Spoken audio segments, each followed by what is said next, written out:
Bayar dulu guys, jangan pelit.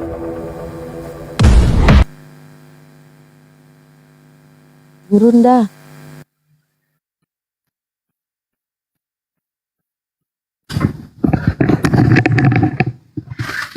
Assalamualaikum Bang Juma. Waalaikumsalam warahmatullahi wabarakatuh. Masya Allah. Alhamdulillah sehat Bang Juma. Alhamdulillah sehat. Masya Allah. Masya Allah. Baru Saya ngobrol dengan siapa ini? Edelweiss Bang. Oh iya. Masya Allah. Subhanallah. Tetangganya Kak Hesti. Oh iya. Subhanallah. Gimana kabar? Sehat? Alhamdulillah sehat Bang. Abang gimana ini? Banyak terpaan dan fitnahan dari mana-mana ini Bang. Saya di Makassar. Alhamdulillah. Masya Allah. Alhamdulillah. Bang Ardiansa, silakan Bang, naik Bang. Assalamualaikum Gurunda Zuma. Assalamualaikum. Waalaikumsalam warahmatullahi wabarakatuh. Insya Allah kita dampingi terus Gurunda Zuma kemana-mana. Lanjut Gurunda. Alhamdulillah. Ya, Allahu Akbar, Masya Allah. Kita masih pada poin ya seperti biasa mengabarkan Al-Quranul Karim. Bagaimana Al-Quran sebagai mukjizat menyampaikan secara mendetail tipikal orang-orang kafir. Bluetooth disconnected. Mohon maaf. Dan keinginan mereka membuat umat Islam dan bahkan seluruh umat manusia menjadi kafir. Subhanallah. Islam kemudian datang memberi cahaya ya, menjadi penerang bagi alam semesta, di mana baginda Rasulullah Muhammad sallallahu alaihi wasallam mengakui bahwasanya kitab yang diwahyukan oleh Allah kepada Nabi Musa alaihi salam adalah musaddiq, kebenaran, dan dikatakan sebagai jalan yang lurus ila siratim mustaqim. Jadi ketika kemudian Al-Quran menjelaskan, menguraikan kitab yang datang kepada Nabi Musa, membimbing kepada kebenaran dan membimbing kepada jalan yang lurus, sekelompok kemudian orang datang justru mengajarkan bahwa hukum Taurat itu justru adalah sampah. Ini adalah hal yang mencederai kemudian iman kita sebagai umat Islam, yang mana kita mengakui ketika Allah Subhanahu wa taala menceritakan dalam Al-Qur'an surah Al-Ahqaf ayat 30. A'udzubillahi minasyaitonirrajim. Qalu ya qaumana inna sami'na kitaban unzila min ba'di Musa musaddiqan lima baina yadayhi yahdi ilal haqq wa ila tariqin mustaqim.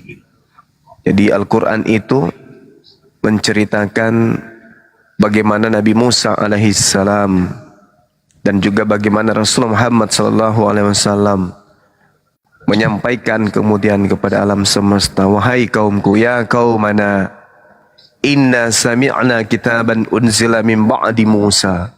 Sungguh kami telah mendengarkan kitab Al-Quranul Karim yang diturunkan setelah Nabi Musa, membenarkan kitab-kitab yang datang sebelumnya, membimbing kepada kebenaran dan kepada jalan yang lurus. Artinya sahabat-sahabat sekalian, ketika sekelompok makhluk gaib datang kemudian mendengarkan bacaan Al-Quran dari baginda Rasulullah Muhammad SAW, mereka para makhluk gaib ini, dalam hal ini jin, menyeru kemudian kepada kaumnya, wahai kaumku, sesungguhnya kami telah mendengar pembacaan kemudian ayat-ayat suci dari sebuah kitab yang diwahyukan oleh Allah Tuhan kita setelah kitab Torah yang diturunkan oleh Tuhan kita kepada Nabi Musa alaihissalam. Kitab yang ini, kata makhluknya, kata jin, benar-benar adalah kitab yang diturunkan Allah sebelumnya, yang kumaksud adalah Torah, Zabur dan Injil, adalah kitab yang menunjukkan pada jalan yang paling ditempuh ya, oleh orang-orang yang menginginkan kebaikan, mencapai kebahagiaan hidup di dunia dan kebahagiaan hidup di akhirat, serta menerangkan kitab ini jalan yang diridai dan jalan yang dicintai, bahkan menjelaskan pula jalan yang tidak diridai oleh Allah.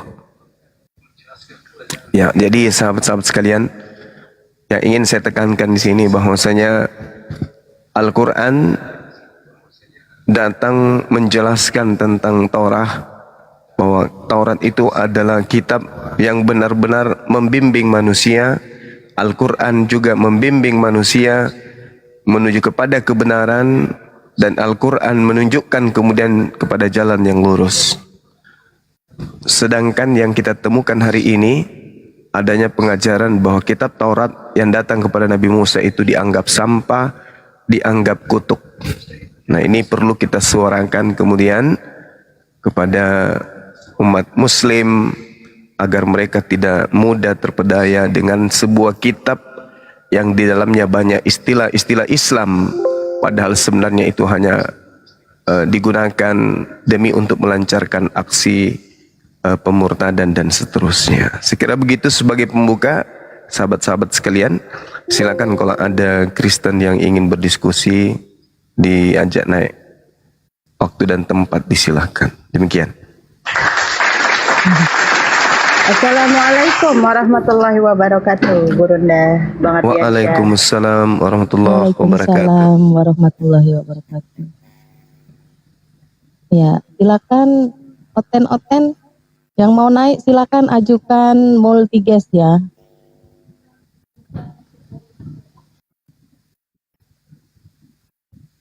Ya, yang kita utamakan saudara kita yang Kristen ya.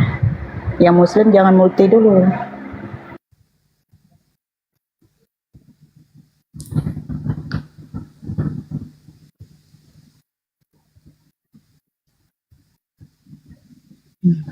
Bang Apache, tadi typingnya ngegas. Silakan naik nih, ada Gurunda kita. Silakan teman-teman yang mau bernarasi, silakan. Bang Ardiansyah mungkin monitor Bang. Masih makan, izin lanjut dulu Gurunda. Oke. Baik. Ya, Selamat siang Bang Lianas. Selamat siang. Ya, agamanya apa Bang? Assalamualaikum Bang Juma. Waalaikumsalam warahmatullahi Selamat wabarakatuh. berjuang Semangat dari berjuang. Sumatera Utara Medan. Saya turun Bang Juma, tetap saya pantau. Semangat. Oke, makasih Bang. Makan di Marelan Banyak, sangat Bang, enak. Saya izin keluar Bang. Makan di mana? Udah 86 ya Bang. ya. Terima kasih Bang Liana sudah bergabung. Ya, saudara yang Kristen typing di bawah. Saya Kristen gitu.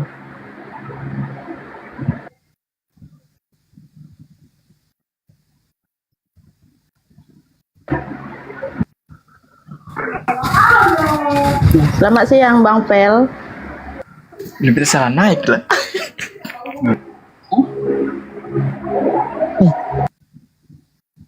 Saya naik ya Gurunda. Iya, gimana? Bercanda. Naik ya katanya. Selamat siang lagu lama. Semangat siang. Lagu lama? Gurunda apa kabarnya Gurunda? Sehat? Baik, alhamdulillah sehat. Alhamdulillah. Semoga Allah melindungi Bang Zuma selalu. Ya. Amin.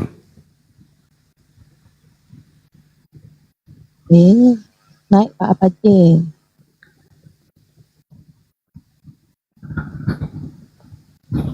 Lagu lama, selamat siang. Lagu lama, bagus namanya tuh. Iya. Lagu lama, kok jeda? Maksudnya apa ini? Naik jeda. Ya, saudara kita yang Kristen silakan naik.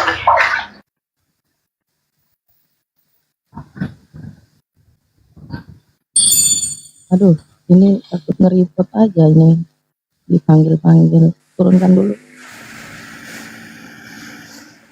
Kawan Kristen silahkan naik, kita sama-sama belajar ya.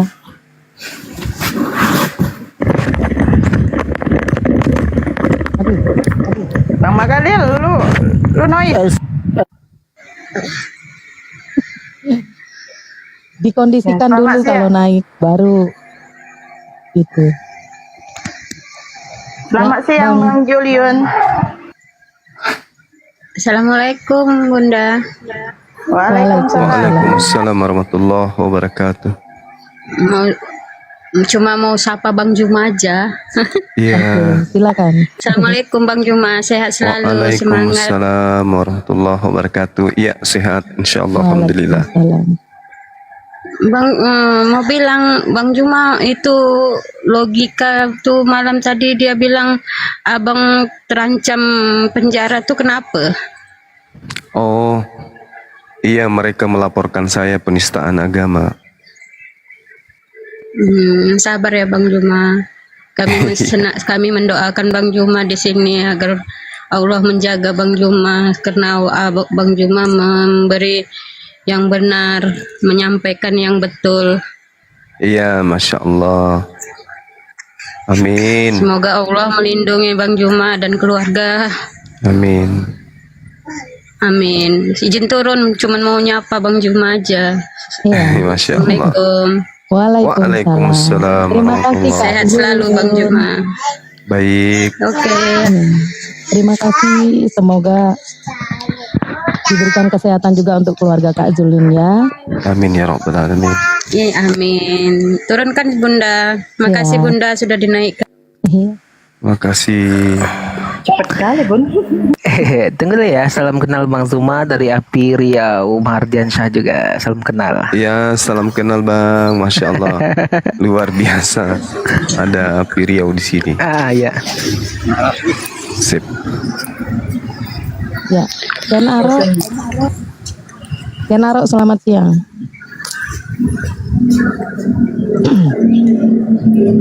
Aduh, berisik. Assalamualaikum warahmatullahi wabarakatuh. Waalaikumsalam warahmatullahi wabarakatuh. Ini Dinda Julius ini? Bukan Bang. Bukan, saya dari Jakarta Selatan nih. Masya Allah. Dokter Angkel ini siapa? Makholil. Saya Makhalil Bang, Makhalil. Makhalil.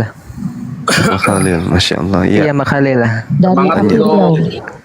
Bang Juma, saya dukung. Iya Bang, ya Bang. Makasih Bang. Barakallah. Jangan menaruh genderang perang untuk agama Islam. Agama Islam selama ini diam. Iya, betul. Masya Allah.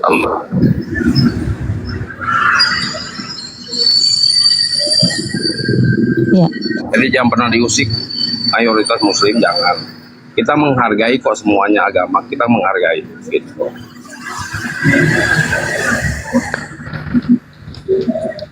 Yes. Sudah Bang Ken Ya, Aro? sudah, begitu Ada aja. lagi yang mau disampaikan? Sudah. Terima kasih semua. Assalamualaikum Ya, warahmatullahi wabarakatuh. Sehat-sehat semuanya. Amin. Ya, amin. makasih. Amin, terima kasih. Turunkan saya. Siap. Yang kita utamakan saudara kita yang Kristen ya. Saudara yang Muslim jangan tekan multi dulu. Bulka, selamat siang. Assalamualaikum. Waalaikumsalam warahmatullahi wabarakatuh. Selamat siang. Siang. Ya. Ya. Ag- Assalamualaikum Bang Juma nih. Waalaikumsalam warahmatullahi wabarakatuh. Salam kenal, saya dari Padang. Ya. Ya Bang, Masya Allah. Ya, Bang Dari Juma, Padang. Dari Amin. Bandung Bang. Ya. Bandung, Masya Allah. Salam kenal Bang ya. Ya, salam kenal juga Bang. Bang. Semangat terus, Bang. Lanjutkan lagi perjuangannya Bang. Iya. Amin, amin, amin. Insya Allah. Tetap berjuang kita dari ronrongan para misionaris yang tidak tahu malu. Iya Bang. Mantap. Kemarin ke Bandung, terakhir ke Ciater Bang, bukan Bang? Iya betul, di Ciater kemarin. Abang nggak ke sana ya? Iya. Sempat. Iya, aduh pas bentrok sama kerjaan bang, aduh. Saya nanya-nanya ke Jater. Iya, iya. Bantong, abang pernah ke Adesari katanya ya? Iya, benar. Gimana caranya? Lip dampingin. Nah, kalau Adesari saya dekat itu bang. Oh ya? Kalau Adesari. Masya Allah. Ingin ketemu nih kalau ke Bandung lagi, kasih kabar lah. Insya Allah, iya bang. Karena itu ada keluarga di Adesari yang pernah di misionaris kayak gitulah. Ya, itulah yang terjadi hari ini. Sebenarnya misionaris itu di samping mereka itu keliling, ya juga dari segi Bible-nya memang kan sudah menjadi misi satu paket. Bible pun menjalankan aksinya untuk kristenisasi dengan mengambil istilah-istilah Islam masuk ke dalamnya. Iya, seperti itu. Ya, makasih Bang Juma, host turunkan aja ya. Makasih. Ya, Assalamualaikum. Waalaikumsalam warahmatullahi wabarakatuh. Assalamualaikum warahmatullahi wabarakatuh. Waalaikumsalam warahmatullahi wabarakatuh. Nah, Masya Allah, Alhamdulillah berkesempatan untuk menyapa Bang Juma. Siap. Alhamdulillah sehat selalu Bang Juma. Semoga dalam lindungan Allah sehat. Subhanahu wa Ta'ala. Bang Juma, perkenalkan aku mualaf tahun 2017. Masya Allah. Dari Baru Katolik. Ya. Ya. Alhamdulillah semenjak nonton diskusi-diskusi di media sosial ini, iman Islamku semakin kuat dan aku pun memberanikan diri mengikuti diskusi-diskusi lintas agama ini untuk menyiarkan kebenaran, menyiarkan agama Allah dan berjuang bersama kalian, insya Allah. Insya Allah, amin. Masya Allah, Alhamdulillah bersyukur sekali, beruntung bisa diberi kesempatan untuk menyapa. Semoga kita semua saudaraku Muslim sehat selalu dalam lindungan Allah.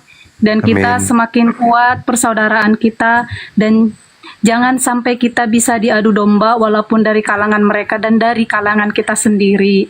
Kuatkan iman Islam kita dan sampaikan walau hanya satu ayat. Semangat untuk semuanya. Terima kasih Bang Juma, terima kasih Kakak Adel, Bunda dan Kak Sarah. Iya, Kak Dina. Aku turun ya, soalnya mau sholat zuhur. Iya Kak Dina ya. Ya, sehat selalu semuanya. Wassalamualaikum warahmatullahi wabarakatuh. Waalaikumsalam warahmatullahi wabarakatuh. Bang Putra, selamat siang. Waalaikumsalam warahmatullahi wabarakatuh. Izin sebentar berbicara Bang. Iya, silakan Bang, silakan. Saya ngefan banget sama Abang, kepengen banget rasanya ketemu, berpeluk gitu Bang. Cuman apalah daya, sangat jauh gitu. Abang di Makassar, saya di Jawa. Iya, Masya Allah. Yang penting hati sudah bertemu di sini, Bang. Saya merasakan kerinduan kepada Nabi Muhammad begitu. Terus adanya umatnya Nabi Muhammad yang sangat mencontoh perilakunya Nabi Muhammad begitu. Ini semoga saja mengobati kerinduan saya kepada Nabi Muhammad walaupun cuma sedikit terobati begitu. Kepengin banget rasanya bertemu dengan Bang Zuma, memeluk begitu. Masya Allah, makasih Bang. Terus terang. Minimal saya beranikan, saya cari kontak apa ininya roomnya Bang Zuma pas naik gitu. Minimal saya kepengen foto bareng di komalnya begitu. Kepengennya si on cam foto bareng gitu untuk mengobati rasa kangen gitu, rasa kepengen ketemu gitu. Tapi nggak usah on cam, nggak apa-apa. Mohon izin saya screenshot dulu ini, saya di atas ya Bang ya. Iya, silakan Bang. Siap Bang. Saya SS nih sebentar, saya SS. Walaupun screenshot ini rasanya udah senang banget dah. Apalagi nanti jumpa Bang, langsung. begitu Bang. Maksud saya begitu, minimal screenshotnya ada nama Bang Zuma, ada nama saya di atas begini. Masya Allah ya. Silakan Bang, Silakan. Masya Allah. Terima kasih, itu aja Bang. Ya, dari saya. sama-sama. Ya. Assalamualaikum warahmatullahi wabarakatuh. Waalaikumsalam warahmatullahi wabarakatuh. Izin menyapa Bang Putra. Bang Putra, selamat siang. Izin turun Bang. Ya, Iya Bang makasih. Mansur, terima kasih banyak. Bang Putra, selamat siang.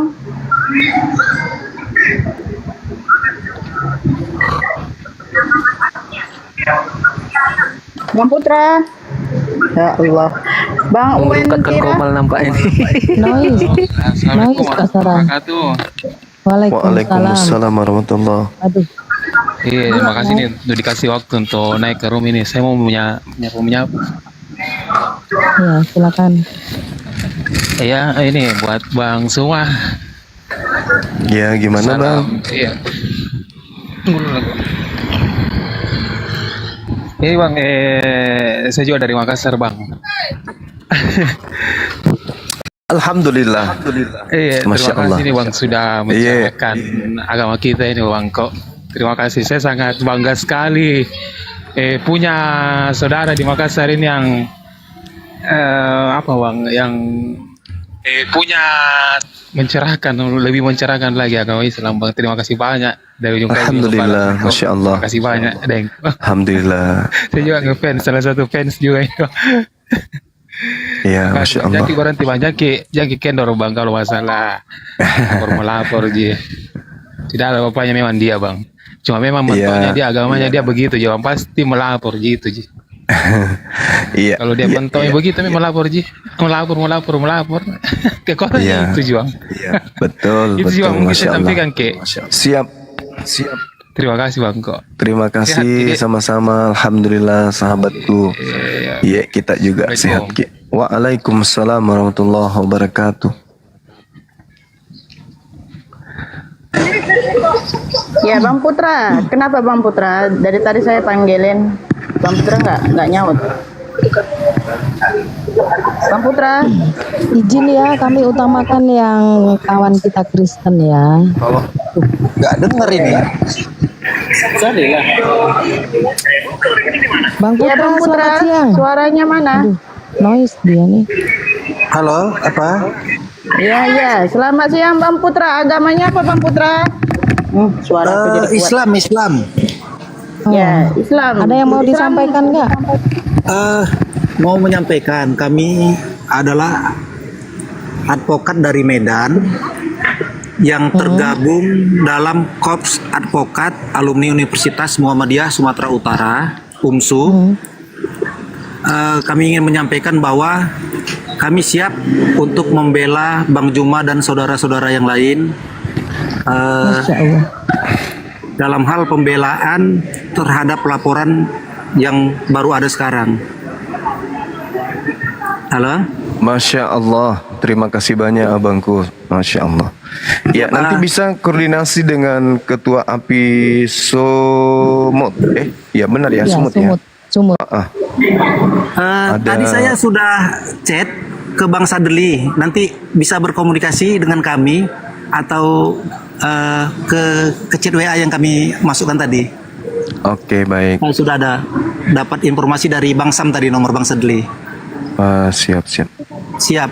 Ya. Untuk itu kami siap terhadap pembelaan hukum atas laporan yang baru-baru masuk ini.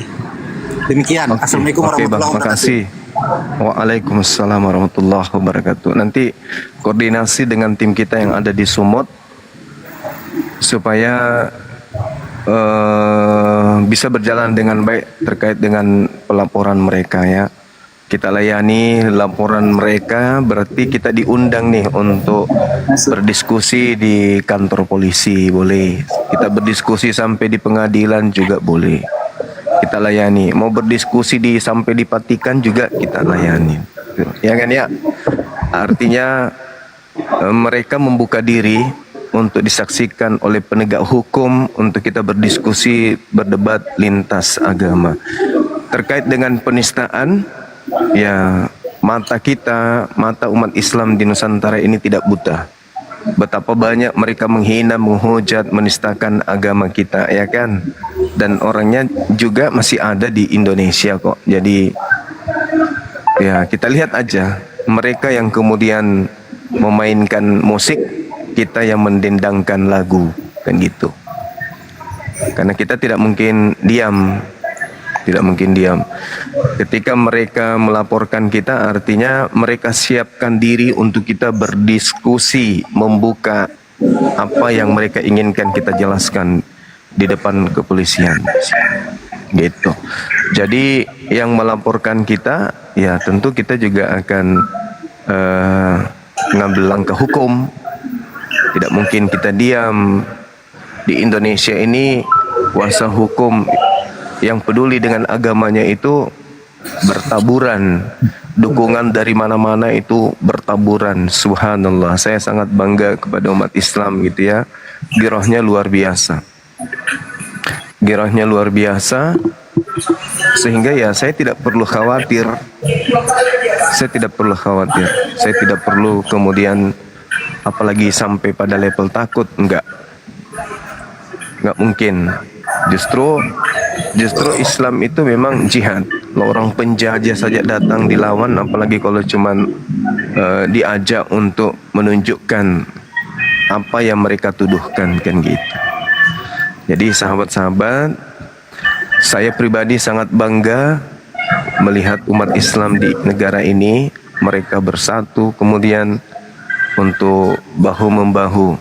Contoh semalam ada yang noise, bisa ditutup dulu mic-nya bang. Belum saatnya kita berjoget, kita joget. Dalam waktu kurang lebih 1 jam, tim kita mampu mengumpulkan dana sebesar hampir 60 juta. 1 jam.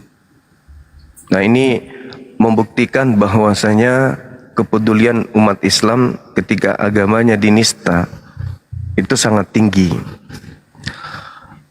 Sehingga teman-teman kita yang menjadi tim di dalam pergerakan apologet ini itu semakin kuat dan semakin solid, dan kemudian kekompakannya itu sangat luar biasa. Ya, dukungan dari berbagai provinsi, ya, itu tidak putus-putusnya, Masya Allah. Oleh karena itulah ya tidak perlu kita kemudian takut, was-was, nggak perlu. Ya, kita hadapi aja, kita hadapi. Karena kita ini Islam, kita umatnya Nabi Muhammad SAW. Tak ada kata mundur ketika Anda yang ingin mencederai agama kita. Nggak mungkin mundur, nggak mungkin lari, nggak mungkin kita itu sembunyi. Tidak mungkin sampai ke Amerika sembunyi di sana, nggak mungkin sampai di Jerman, nggak mungkin sampai ke luar negeri. Itu nggak mungkin. Itu bukan tipikal umat Islam itu. Kalian yang mengundang saya ke kantor polisi, dengan hormat saya datang. Persiapkan diri Anda, ya. Jangan sampai Anda hanya melapor, habis itu Anda yang kabur. Jangan sampai Anda memasukkan nama Anda menjadi saksi, habis itu Anda mundur. Oke, contohi kami, sekali melangkah tak akan pernah mundur selangkah pun. Gitu namanya laki-laki. Ya, jangan melapor habis itu bikin piti-piti, joget-joget apa. Itu cemen. Mending silent aja, alon-alon aja. Nggak usah terlalu sesumbar seakan-akan Indonesia ini milik kalian. Ya, seakan-akan pihak kepolisian itu semuanya berpihak kepada kalian. Seakan-akan semua pengacara di Indonesia itu adalah milik kalian. Jadi nggak usah sesumbar. Santai aja. Santai, relax. Karena umat Islam itu satu komando. Ketika ada seruan, hati-hati kalian. Ya, ketika ada seruan jihad, wah itu bahaya. Oleh karena itu, mari kita jalankan proses hukum ini dengan baik. Jangankan ke kantor polisi, ajakan untuk berdebat di rumahnya RK saja saya jawab dan saya mau. Kamu mau manggil saya ke kantor polisi, saya merasa aman karena kantor polisi itu adalah tempat paling aman di dunia ini. Ya, saya pasti datang.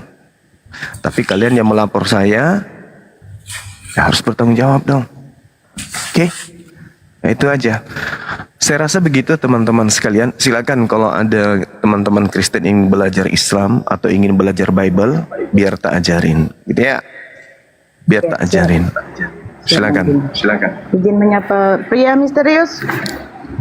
Pria misterius. Iya kak. Agamanya apa bang? Agama Kristen kak. Ya oke, silakan. Apa yang mau ditanyakan sama Bang Juma Host, atau jadikan isi saya dulu? moderator host. Ya, Bunda Host, Edel. jadiin saya moderator, ntar aku bantuin. Bang Juma, iya, Bang. saya Iya. ingin Bunda bertanya Edel. Bang Juma. Boleh kan Bang Juma? Iya, silakan Bang, silakan. Saya kan ini kan di saat ini masih orang Kristen dan saya itu Siap. tertarik dengan agama Islam. Alhamdulillah, Lalu, Masya Allah. misalnya Silakan. kalau saya nanti memeluk agama Islam, bagaimana dengan pernikahan kami sama istri kami? Pernikahanku dengan istriku, apakah nikah lagi atau nggak usah lagi, Bang? Kalau misalnya istrinya juga ikut Islam, ya tidak perlu nikah lagi. Tapi kalau mau lebih asik ada malam pertamanya, ya boleh nikah lagi. Tapi kalau cuman abangku ini saja yang masuk Islam, istrinya kagak, nggak boleh lagi. Karena kalau berhubungan itu jatuhnya ke zina. Karena sudah bukan istri. Kenapa? Karena sudah beda akidah. Tapi kalau ibu, istri abang ini juga ikut mu'alaf, boleh nikah, boleh juga tidak. Gitu bang. Kalau mau malam pertama lagi silakan nikah, undang saya sebagai penasihat pernikahan. Berarti lebih baiknya nikah lagi dengan syariat Islam ya Bang? Masya Allah, kalau saya sarankan sih iya, boleh. Jadi begini kan Bang, di dalam Islam itu kan di pernikahan itu kan banyak yang harus kita pelajari. Contohnya tentang sinamot. Apa itu? Azan masjid itu Bang. Iya Bang, di selingkunganku azan di Islam Bang. Oke, minta izin kita berhenti sejenak. Kita hargai azan ya. Boleh ya teman ya? Oke. Nanti setelah azan abang ini buka mic lagi. Mohon maaf bang. Silakan teman-teman yang lain. Yang Ya, belum izin azan. Gurunda, Ya silakan deh. Beliau pria misterius ini sudah pernah bertanya kepada saya dan juga kepada Ustadz Miftah ya. Ustadz Miftah juga sudah diterangkan pertanyaan yang sama kepada yang ditanyakan kepada Gurunda. Tapi mungkin saya nggak tahu apa yang menyebabkan dia bertanya kedua kalinya. Mungkin waktu itu kurang puas atau bagaimana ya Allahu alam ya. Tapi yang jelas beliau ini ingin mengetahui tentang Islam. Gitu Gurunda, informasi sedikit. Lanjut Gurunda. Iya, baik. Baik ya, teman-teman. Kita tunggu azan selesai.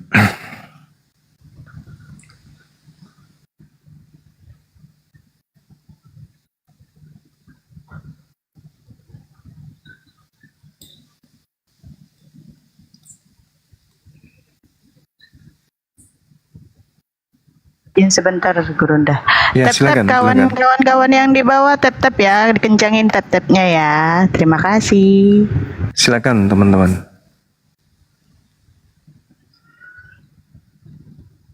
Bunda Sarah, naikin aku lagi ya. Naikin aku lagi. Siap bang, siap bang.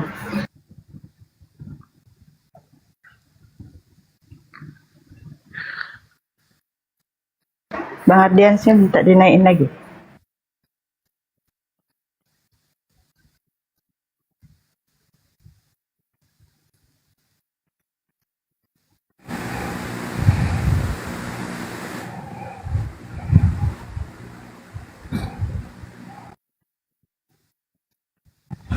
Oh, ini moderatornya aku nggak dicentang ini yang ijo-ijo ini host. Jadi aku nggak bisa, centang nggak bisa, semua. aku nggak bisa naikin orang ini. Iya.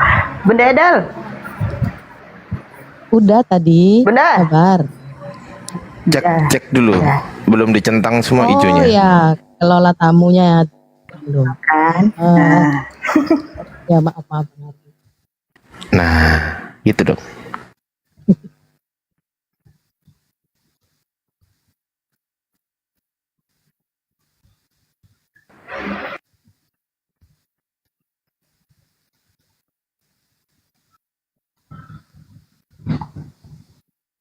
Ini Kak Sarah, siapa ini yang di atasnya Putra, di bawahnya Dedi,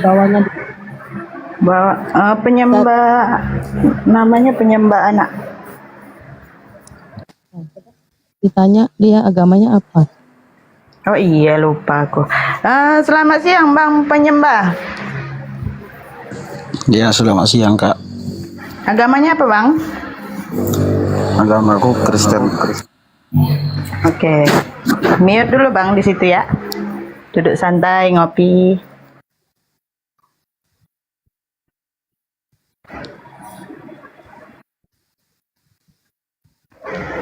Bunda Adal, ini Bang Putra masih ada di sini ya? Kalau dia aku masih. Masih. Belum turun kan? Ya. Mungkin Bang Pria misterius sudah selesai azannya? Bergairah. Sudah Kak. Oke. Ya, silakan Bang Pria. Ya, tentang konteks ketuhanan itu di dalam Islam ini belum terlalu jelas dapat saya ilmunya. Mungkin Bang Juma bisa menjelaskan tentang konteks ketuhanan ini di dalam Islam, Bang. Baik. Masya Allah. Iya, baik. Abangku udah sondi, saya bernarasi bentar ya, abangku sayang. Bismillahirrahmanirrahim.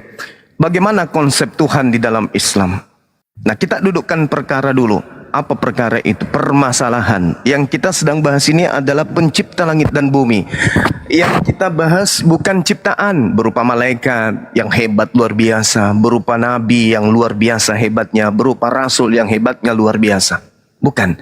Tapi yang kita sedang ingin bahas ini tentang pencipta alam semesta.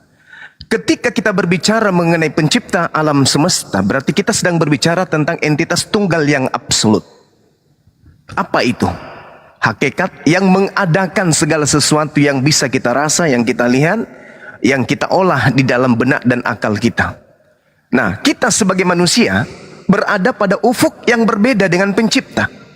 Manusia yang sedang ingin mencari Tuhan itu sebagai ciptaan, di mana kita yang sedang mencari Tuhan ini menempati ruang dan menempuh perjalanan relativitas waktu. Ini sering saya sampaikan.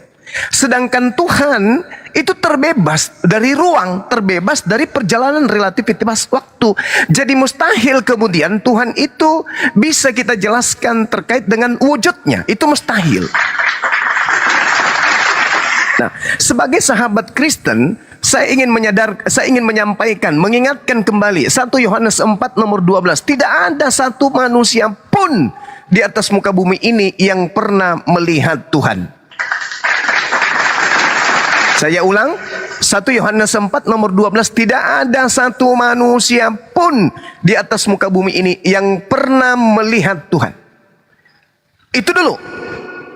Yohanes 1 nomor 18, tidak ada satu manusia pun yang pernah melihat Tuhan. Itu dulu.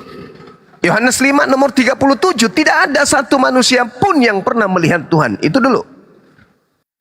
Yesaya, kemudian Yeremia, kemudian Samuel, tidak ada manusia yang bisa melihat Sang Maha Tinggi, disebabkan Tuhan yang Maha Tinggi itu tidak serupa dengan apapun.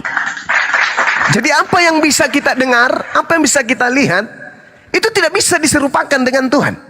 Kata siapa? Kata kitab 2 Samuel 7:22, Yeremia 10 nomor 16. Al-Quran mengatakan apa? Laisa kamislihi syai', tidak serupa dengan apapun Allah itu.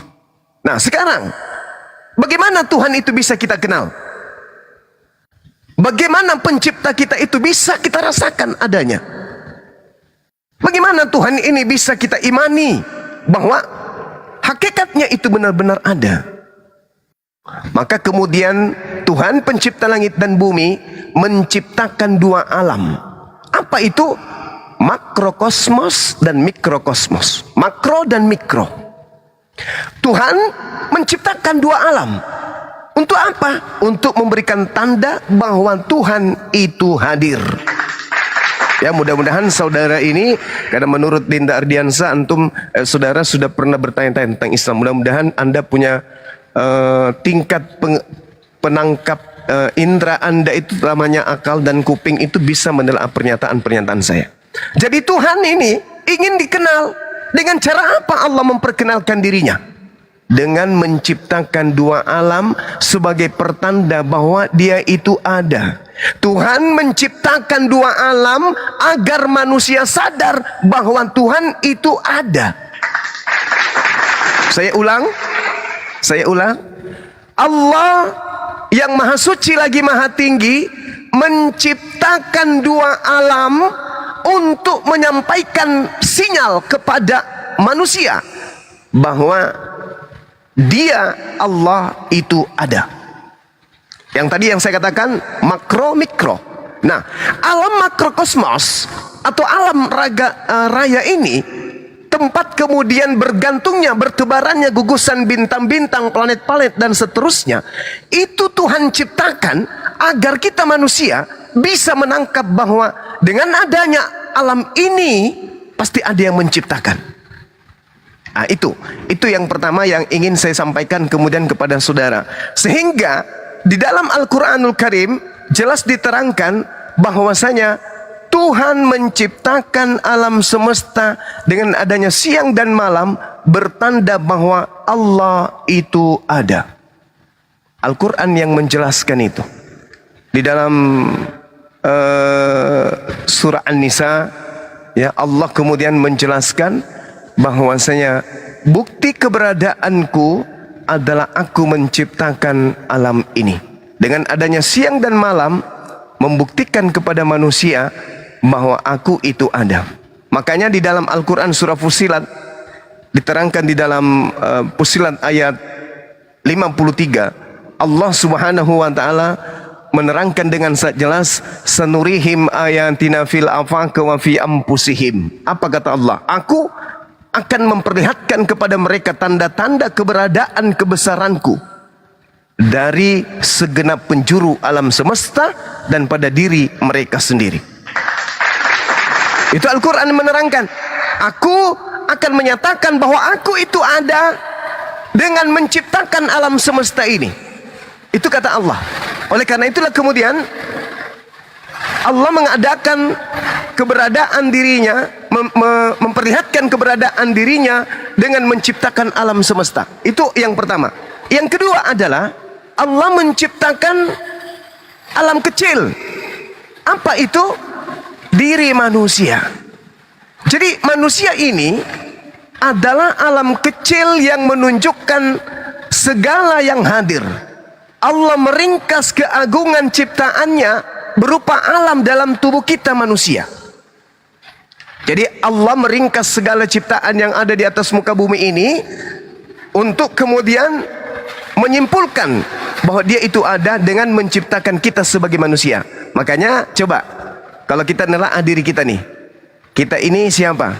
Tangan bukan tangan kita, kaki bukan kaki kita, mata bukan mata kita, kepala bukan kepala kita, ruh bukan ruh kita, suara bukan suara kita, semua hanya titipan. Titipan siapa? Titipan Allah Subhanahu wa ta'ala. Makanya dalam Al-Quran, sekali lagi, dalam Al-Quran surah An-Nisa ayat 190, Allah Subhanahu wa ta'ala dengan jelas menerangkan begini. Bismillahirrahmanirrahim. Ali Imran ya. Allah Subhanahu wa ta'ala menjelaskan gini. A'udzubillahi minasyaitonirrajim. Inna fi khalqis samawati wal ardi wa ikhtilafil lail wan nahari la ayatil liulil albab. Sesungguhnya dalam penciptaan langit dan bumi dan bergantinya malam dan siang itu terdapat tanda-tanda keberadaan Tuhan bagi orang yang berakal. Alladzina yazkuruna Allah qiyaman wa qu'udan wa ala junubihim wa yatafakkaruna fil khalqis samawati wal ard. Yaitu orang-orang yang mengingat Allah sambil berdiri, duduk atau dalam keadaan berbaring. Dan mereka memikirkan tentang penciptaan langit dan bumi seraya berkata, Rabbana ma khalaqta hadza batila subhanaka faqina azabannar. Ya Tuhan kami, tidaklah engkau menciptakan semua ini, tidaklah engkau menciptakan alam semesta ini dengan sia-sia. Maha suci engkau, lindungilah kami dari azab neraka. Jadi bagi umat Islam ketika ditanya tunjukkan konsep ketuhanan yang ada di dalam Islam, Konsep ketuhanan dalam Islam itu adalah Tuhan Allah laisa kamitslihi syai', tidak bisa dilihat, tetapi cara untuk berhubungan, cara untuk beliau menampakkan keberadaannya dengan cara menciptakan alam semesta, dengan cara menciptakan manusia. Lalu bagaimana cara kita berhubungan dengan Allah? Cara kita berhubungan dengan Allah adalah beribadah. Dengan cara kita beribadah, dengan cara kita sujud, berdoa, itulah cara kita berhubungan dengan Allah. Pertanyaannya sekarang, ibadah seperti apa yang benar? Ibadah yang kayak mana yang benar? Cara menyembah Tuhan yang mana yang benar? Karena Tuhan itu maha melihat, maha mendengar, maha menyaksikan, maha mengetahui. Contoh, saya masuk ke masjid. Berdiri, angkat tangan. Allahu Akbar. Duhai engkau yang maha besar. Nah, Allah pencipta langit dan bumi, yang maha melihat, maha mendengar, tahu, oh ini hambaku si fulan lagi memujiku. Alhamdulillahi Rabbil Alamin. Segala puji bagi Allah, Tuhan semesta alam. Tuhan tersenyum. Masya Allah, Masya Allah. Hambanya sedang memuji Tuhannya. Nah, tapi kalau di agama lain, yang disuruh entah apa-apa yang dipanggilnya untuk dia tuhankan. Kalau di Islam, Rabbana innaka man tudkhilin nar faqad akhzaita wa ma lizzalimina min ansar. Ya Tuhan alam semesta, Tuhan kami, sesungguhnya orang yang engkau masukkan ke dalam neraka, sungguh engkau telah menghinakannya, dan tidak ada seorang penolong pun bagi orang yang zalim. Lalu kemudian umat Islam melanjutkan doanya, Rabbana innana sami'na munadiya yunadi lil iman an aminu bi rabbikum fa amanna. Ya Tuhan kami, sesungguhnya kami mendengar orang yang menyeru kepada iman, yaitu berimanlah kepada Tuhanmu, Rabbus samawati wal ar, Tuhan pencipta langit dan bumi. Maka kami pun beriman. Rabbana faghfir lana dzunubana wa kaffir anna sayyi'atina wa tawaffana ma'al abrar. Ya Tuhan kami, ampunilah dosa-dosa kami, hapuskanlah kesalahan-kesalahan kami, dan matikanlah kami beserta orang-orang yang taat berbakti kepadamu. Rabbana wa atina ma wa'adtana ala rusulika wa la tukhzina yaumal qiyamah innaka la tukhliful mi'ad. Ya Tuhan kami, Rabbus samawati wal ard, pencipta langit dan bumi, berilah kami apa yang telah engkau janjikan kepada kami melalui rasul-rasulmu, dan janganlah engkau hinakan kami pada hari kiamat. Sungguh engkau tidak pernah mengingkari janji. Subhanallah. Kami menyeru kepada pencipta langit dan bumi yang menciptakan dua alam tadi, makrokosmos dan mikrokosmos. Itulah cara kami beribadah. Jadi kami tidak memvisualisasikan Tuhan, membentuk Tuhan berupa patung, membentuk Tuhan berupa manusia, membentuk Tuhan berupa burung, membentuk Tuhan berupa apapun itu. Kami tidak seperti itu. Kenapa? Karena Tuhan kami laisa kamitslihi syai'. Begitu hati kami berseru, Ya Rabb, Ya Tuhan yang maha melihat, Tuhan kami melihat, Tuhan kami mendengar, Tuhan kami menyaksikan. Tuhan kemudian tersenyum. Subhanallah. Nah, tapi kalau yang menyembah kepada makhluk, menyembah kepada ciptaan, itu kayak mana itu? Yang menciptakan geleng-geleng. Oh, hati-hati. Sebentar kalau kiamat datang. Nah, itu ancaman-ancaman. Jadi sekali lagi saudara, kesimpulannya adalah ketika Anda berbicara mengenai konsep Tuhan, Allah Subhanahu wa taala meliputi langit dan bumi. Tak ada kemudian di alam semesta ini yang bisa lolos dari pantauan Allah, tak ada yang bisa lari dari jangkauan Allah. Jadi Al-Qur'an mengatakan, sedikit lagi 15 detik. Di dalam Al-Qur'an surah Qaf ayat 16, Allah Subhanahu wa taala menjelaskan tentang dirinya. Apa kata Allah kemudian? Walaqad khalaqnal insan wa na'lamu ma tuwaswisu bihi nafsuh. Dan sungguh aku Allah telah menciptakan manusia dan mengetahui apa yang dibisikkan oleh hatinya. wa nahnu aqrabu ilaihi min hablil warid, dan aku lebih dekat kepada manusia dari urat lehernya sendiri. Jadi kami umat Islam, kalau Anda tanya mana Tuhannya umat Islam, kami tidak bisa nunjukin. Kok bisa kayak gitu? Karena Tuhan kami itu dimensi yang meliputi segala aspek. Ketika kami berkata dalam hati, ya Rabb, dirinya Allah dengar. Ketika kami kemudian berniat jahat, aku ingin melakukan ini, Tuhan kami lihat, Tuhan kami mendengarkan. Kenapa? Karena Tuhan kami lebih dekat kepada kami daripada kami kepada diri kami sendiri. Tuhan kami, Tuhan Allah Subhanahu wa taala lebih dekat kepada diri kami daripada kami kepada diri kami. Coba bayangkan. Jadi bagaimana mungkin kami ingin membentuk Tuhan kami berupa makhluk? Tuhan kami meliputi segala-galanya, tak ada yang terbebas dari pengetahuan Allah. Baru kita mau niatkan dalam hati, Allah sudah tahu. Coba. Jadi bagaimana mungkin kemudian kami ingin membentuk Tuhan kami dengan makhluk? Nggak mungkin, karena tataran makhluk adalah ciptaan, sedangkan Tuhan itu adalah entitas tunggal yang absolut, yang tidak terkungkung oleh ruang dan waktu. Demikian.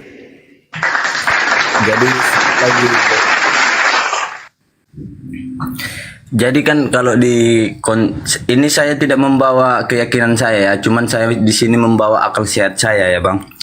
Di dalam Islam itu mukjizat itu hanya diberikan kepada manusia-manusia, dan di Kristen itu saya pribadi mukjizat itu milik Tuhan. Jadi pertanyaan saya di sini, Yesus dan Isa itu apakah orang yang sama dengan cerita berbeda? Apakah orang yang berbeda dengan cerita masing-masing? Oke, baik. Ketika berbicara tentang Nabi Isa, Al-Quran kemudian menjelaskan kepada kami, ya, ketika berbicara terkait dengan sosok yang datang di tengah-tengah Bani Israel, lahir tanpa ayah, kemudian diberi mukjizat oleh Allah. Kami beriman, wa wahab lana lahu Ishaqa wa Yaqub wa ja'alna fi zurriyyatihi nubuwah.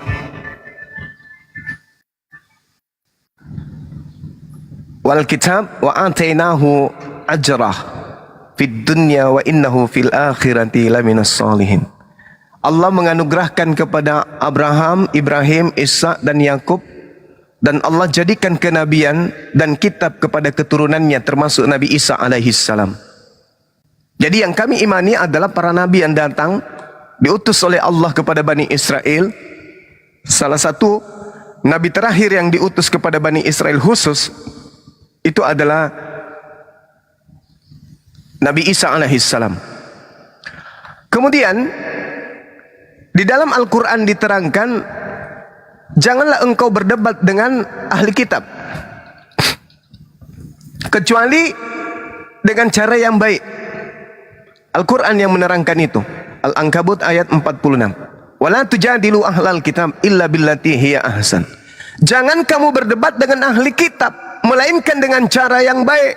Ahli kitab ini siapa? Keturunan Nabi Abraham dari sisi Nabi Ishak. Lalu kemudian Allah mengatakan illal ladzina zalamu minhum, kecuali terhadap orang-orang zalim di antara mereka. Siapa orang yang zalim di antara mereka ini? Orang yang kemudian mengaku-ngaku Bani Israel tapi bukan. Orang yang kemudian ngaku-ngaku sebagai ahli kitab tapi bukan. Orang yang ngaku-ngaku kemudian pengikut daripada nabi yang datang di tengah-tengah Bani Israel tapi bukan. Hanya nyamar-nyamar. Itulah orang zalim. Jadi kalau saudara bertanya kepada saya, apakah Nabi Isa dan Yesus itu sama? Saya katakan Nabi satu-satunya yang datang lahir tanpa ayah, yang diberi hikmat Injil, membangkitkan orang mati atas izin Allah, itu namanya adalah Isa alaihi salam atau Isa al-Masih. Lalu muncul tokoh yang dibentuk kemudian bernama Yesus. Orang-orang Yahudi tidak mengenal Nabi bernama nama ini. Yang mereka kenal adalah Isa.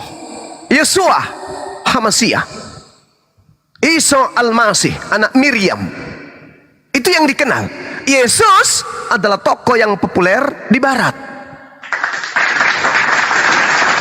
Kitab yang mendukung kemudian Yesus, Lukas, Markus, Matius, Yohanes. Kitab-kitab ini tidak diimani kemudian oleh orang-orang Yudaism. Praktisi Torah hari ini tidak mengimani buku-buku yang mengangkat kemudian nama Yesus. Mohon maaf nih, saya harus sampaikan. Kalau di Islam ada Al-Quran, kajian tentang Al-Quran dalam implementasi ibadah disebut kitab fikih. Cara sholat diurai di kitab fikih. Semuanya tata cara ibadah diurai di kitab fikih. Mereka pun punya kitab fikih, namanya kitab taharah. Satu cakupan dari kitab itu disebut taharah. Kitab cara membersihkan diri, bla bla dan seterusnya, disebut kitab Talmud. Di dalam kitab Talmud itu diterangkan yang namanya Yesus sangat sadis. Sangat sadis. Yesus disebut sebagai, mohon maaf, anak zina, anak haram. Bahkan di dalam dalam Talmud disebutkan bahwa perjanjian baru itu haram hukumnya dibaca oleh orang Yahudi. Di dalam kitab Talmud, Yesus direbus di dalam neraka, di dalam tinja kotoran manusia yang mendidih. Tidaklah mungkin itu adalah Nabi Isa kami, tidak mungkin. Tidak mungkin. Tidak mungkin. Nabi Isa kami itu tidak mungkin diperlakukan seperti itu. Nah, itu yang pertama. Yang kedua, di dalam Bible ada yang bernama Yesus ditampar, diludahin, diseret, ditelanjangin, digantung di pohon. Mustahil itu adalah nabi kami. Mustahil. Mustahil. Mustahil itu adalah Nabi Isa alaihissalam. Tentu yang diperlakukan seperti itu adalah orang yang diserupakan kemudian oleh Nabi kami. Jadi kalau saudara bertanya, apakah Yesus dan Nabi Isa itu adalah sama? Dalam ceritanya, dia adalah orang yang berbeda. Tetapi satu-satunya manusia yang datang ke tengah-tengah Bani Israel, lahir tanpa ayah, kami menyebutnya Nabi Isa alaihissalam, Kristen menyebutnya Yesus. Cerita berlanjut kemudian yang memisahkan kita. Manusia suci yang dikasihi jalan kebenaran dan hidup menuju kepada Allah tidaklah mungkin ditelanjangi, ditampar, diludahin, digantung, dibunuh dan seterusnya. Tidak mungkin. Karena dia adalah oknum yang dikasihi. Dia adalah orang yang intim kepada Allah. Dia adalah hamba Allah yang suci, terkemuka di dunia dan di akhirat. Tidak mungkin ditampar, tidak mungkin diludahin, tidak mungkin ditelanjangin, tidak mungkin. Tidak mungkin. Apalagi dia mati terkutuk demi dosa-dosa para pendosa. Itu mustahil. Apatah lagi diajarkan bahwa dia adalah jelmaan pencipta langit dan bumi. Itu tidak mungkin. Jadi bukan saya memaksa saudara untuk mengimani apa yang saya sampaikan, tidak. Tetapi kita punya pola yang berbeda. Sahabat bertanya tentang Nabi Isa, kaitannya dengan Yesus. Saya jawab apa adanya. Bahwa ketika berbicara tentang Nabi yang datang di tengah-tengah Bani Israel, kami menyebutnya Nabi Isa. Dia adalah manusia suci. Kalian menyebutnya Yesus, dan dia adalah, mohon maaf, berdasarkan Galatia 3 nomor 13, dia adalah manusia yang menjadi kutuk karena dosa-dosa kalian. Kejam kalian ini, kejam sekali, kejam. Kalian curi ayam, kalian curi sendal, kalian yang ngupil sendiri, kalian melakukan dosa, tapi dosa kalian limpahkan kepada orang yang suci. Subhanallah, na'udzubillah. Kami di Islam tidak memiliki konsep seperti itu. Kami diajarkan untuk bertanggung jawab. Dosa kami tidak ditanggung oleh Nabi kami, dosa kami tidak ditanggung oleh Tuhan kami. Allah Subhanahu wa taala mengutus kemudian baginda Rasulullah Muhammad sallallahu alaihi wasallam di dalam Al-Qur'an surah Al-Jumu'ah diterangkan begini. A'udzubillahi minasyaitonir rajim. Huwallazi ba'atsa fil ummiyina rasulan minhum yatsu 'alaihim ayatihi wa yuzakkihim wa yu'allimuhumul kitaba wal hikmah wa in kanu min qablu lafi dhalalin mubin. Allah mengutus seorang rasul dari kaum jahiliyah, dari kalangan mereka sendiri, yang membacakan tentang ayat-ayat suci Allah, yang mensucikan jiwa mereka, mensucikan umatnya, dan mengajarkan kepada umatnya kitab dan hikmah, yaitu sunnah. meskipun sebelumnya mereka benar-benar dalam kesesatan yang nyata. Subhanallah. Rasulullah Muhammad sallallahu alaihi wasallam datang bukan untuk menebus dosa. Beliau kemudian yang mulia datang untuk mensucikan umatnya. Jadi kami ini adalah umat yang disucikan. Bukan umat yang ditebus kayak di Pegadaian, tetapi kami adalah umat yang disucikan. Ketika kami disucikan, maka tempat kami bukan ke neraka. Orang-orang suci itu kembalinya ke surga. Silakan, Bu. Jadi begini Bang, kan memang dengan akal pribadi saya, Tuhan itu kan tidak menyerupai makhluk ciptaannya. Makanya saya sangat tertarik dengan Islam. Tetapi ada sedikit keraguan tentang pertemuan Musa dengan Tuhan itu. Di situ kan ada api yang menyala dan apa di situ, pohon ya kalau nggak salah ya. Jadi itu dengan api yang menyala itu. Sementara kan Tuhan itu tidak bisa dilihat dan tidak serupa dengan ciptaannya. Itu bagaimana itu, Bang? Iya, Masya Allah. Masya Allah. Al-Quranul Karim Surah Al-Araf ayat 143 menceritakan gini. A'udzubillahi minasyaitonirrajim. Walamma jaa'a Musa limiqatina wa kallamahu rabbuhu. Dan ketika Musa datang bermunajat pada waktu yang telah ditentukan dan Tuhan berfirman kepadanya, "Ya Musa." Lalu Musa kemudian berkata, "Ya Tuhanku, tampakkanlah dirimu kepada aku, agar aku dapat melihat engkau. Aku tahu engkau ada. Aku yakin engkau ada ya Rabb. Tahu aku. Aku paham betul bahwa dirimu itu ada. Aku ingin melihat kamu ya Rabb. Izinkan aku. Aku ingin melihatmu. Pingin kali. Aku tahu engkau ada. Aku yakin dirimu itu ada. Engkau wujud ada. Tapi aku ingin melihatmu ya Rabb." Karena Allah kemudian tidak ingin mengecewakan nabinya, Nabi Musa alaihissalam. Ketika kemudian Nabi Musa mengatakan, "Rabbi arini anzur ilaik." Wahai Tuhanku, aku beriman, aku percaya kamu itu ada ya Allah. Namun izinkan aku ingin melihatmu. Aku ingin lihat kamu. Kamu itu seperti apa adanya? Allah kemudian menjawab pada Nabi Musa, "Lantarani. Lantarani. Kamu tidak akan pernah bisa melihat aku." Tapi oleh karena Allah tidak mau mengecewakan Nabi Musa alaihissalam, setelah Nabi Musa kemudian terkagum-kagum selama di Gunung Tursina atau Sinai, melihat batu-batu, air yang mengalir di lereng-lerengnya yang indah, bergantinya siang dan malam, burung-burung yang terbang. Lalu Allah kemudian berfirman, "Walakin inzur ilal jabal, fa in istaqarra makanahu fasawfa tarani." Itu yang diterangkan kemudian. Coba kau lihat gunung ini Musa. Kau lihat batu-batu ini di sekitarmu. Kalau mereka bisa menampung kedatanganku, maka kau akan bisa melihatku. Apa yang terjadi saudara? Allah melanjutkan, "Falamma tajalla rabbuhu lil jabal." Waktu Allah baru niat mau datang, belum datang padahal, belum datang kemudian, ja'alahu daqqa, semua gunung batu itu hancur lebur, tak mampu menampung kedatangan Allah.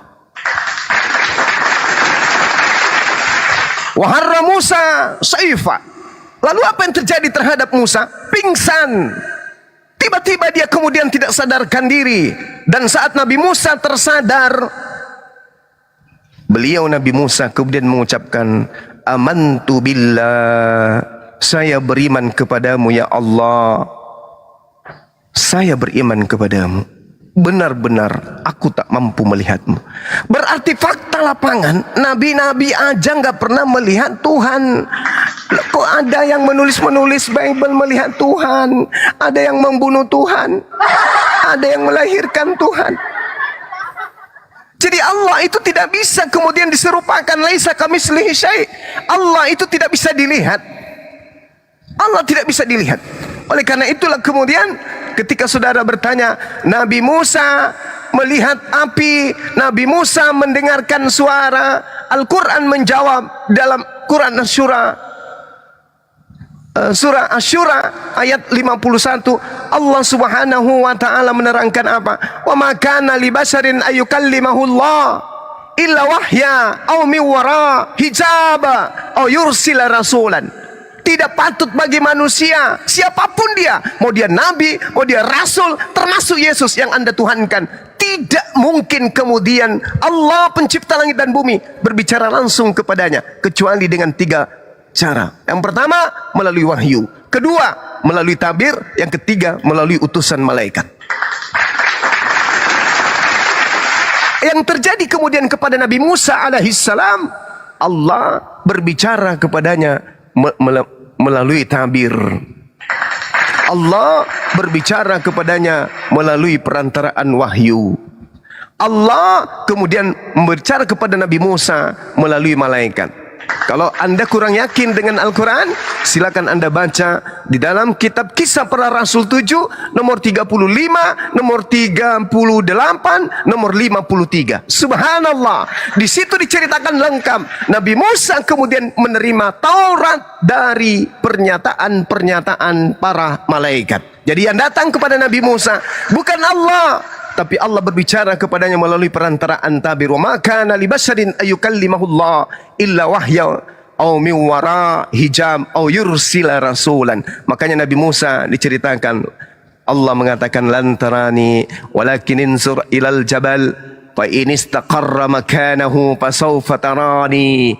Falamma tajalla rabbuhu lil jabal ja'alahu dakkan wa kharra Musa sa'iqa. Itu yang jelaskan. Falamma afaqa qala subhanaka tubtu ilaika wa ana awwalul mu'minin.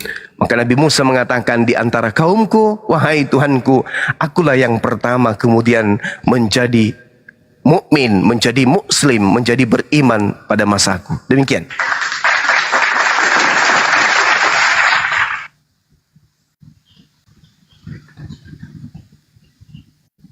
Silakan kalau masih ada, Bang.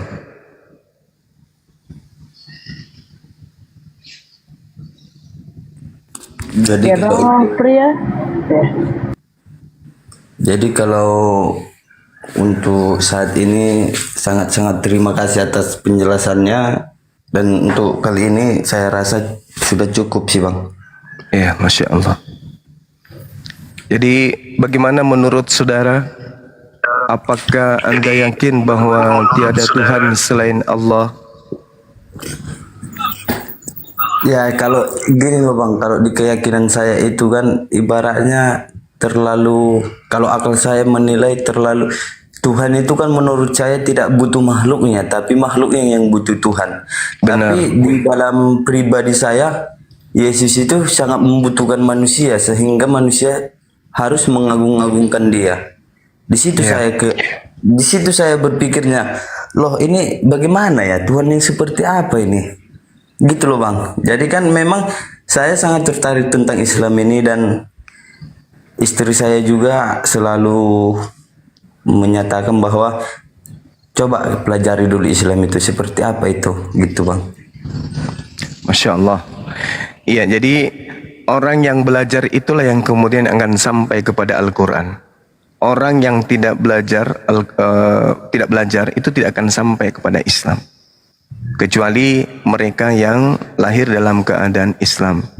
Karena Allah Subhanahu wa taala menjelaskan kemudian bahwa orang yang bisa mendekatkan diri kepada Allah adalah orang yang menggunakan akalnya. Orang yang tidak menggunakan akal tidak mungkin kemudian sampai kepada Allah. Itulah yang saya terangkan tadi terkait dengan eksistensi Tuhan. Tuhan ingin dikenal dengan cara mencipta alam semesta. Karena dia bukan makhluk. Dia bukan makhluk.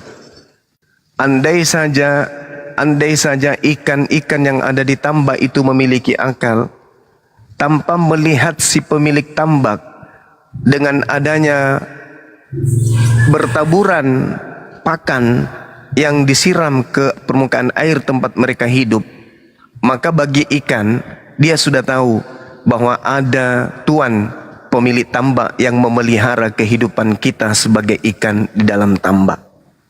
Andai saja andai saja ikan yang ada di dalam tambak itu bisa berfikir, maka ketika kemudian air yang ada di tambak itu dikurangi dan ditambahkan, mereka akan sampai kepada poin bahwa ada yang memelihara tambak ini sampai kita masih bisa hidup sampai hari ini. Begitulah manusia berakal. Alam semesta ini ibarat tambak, kita adalah ikannya.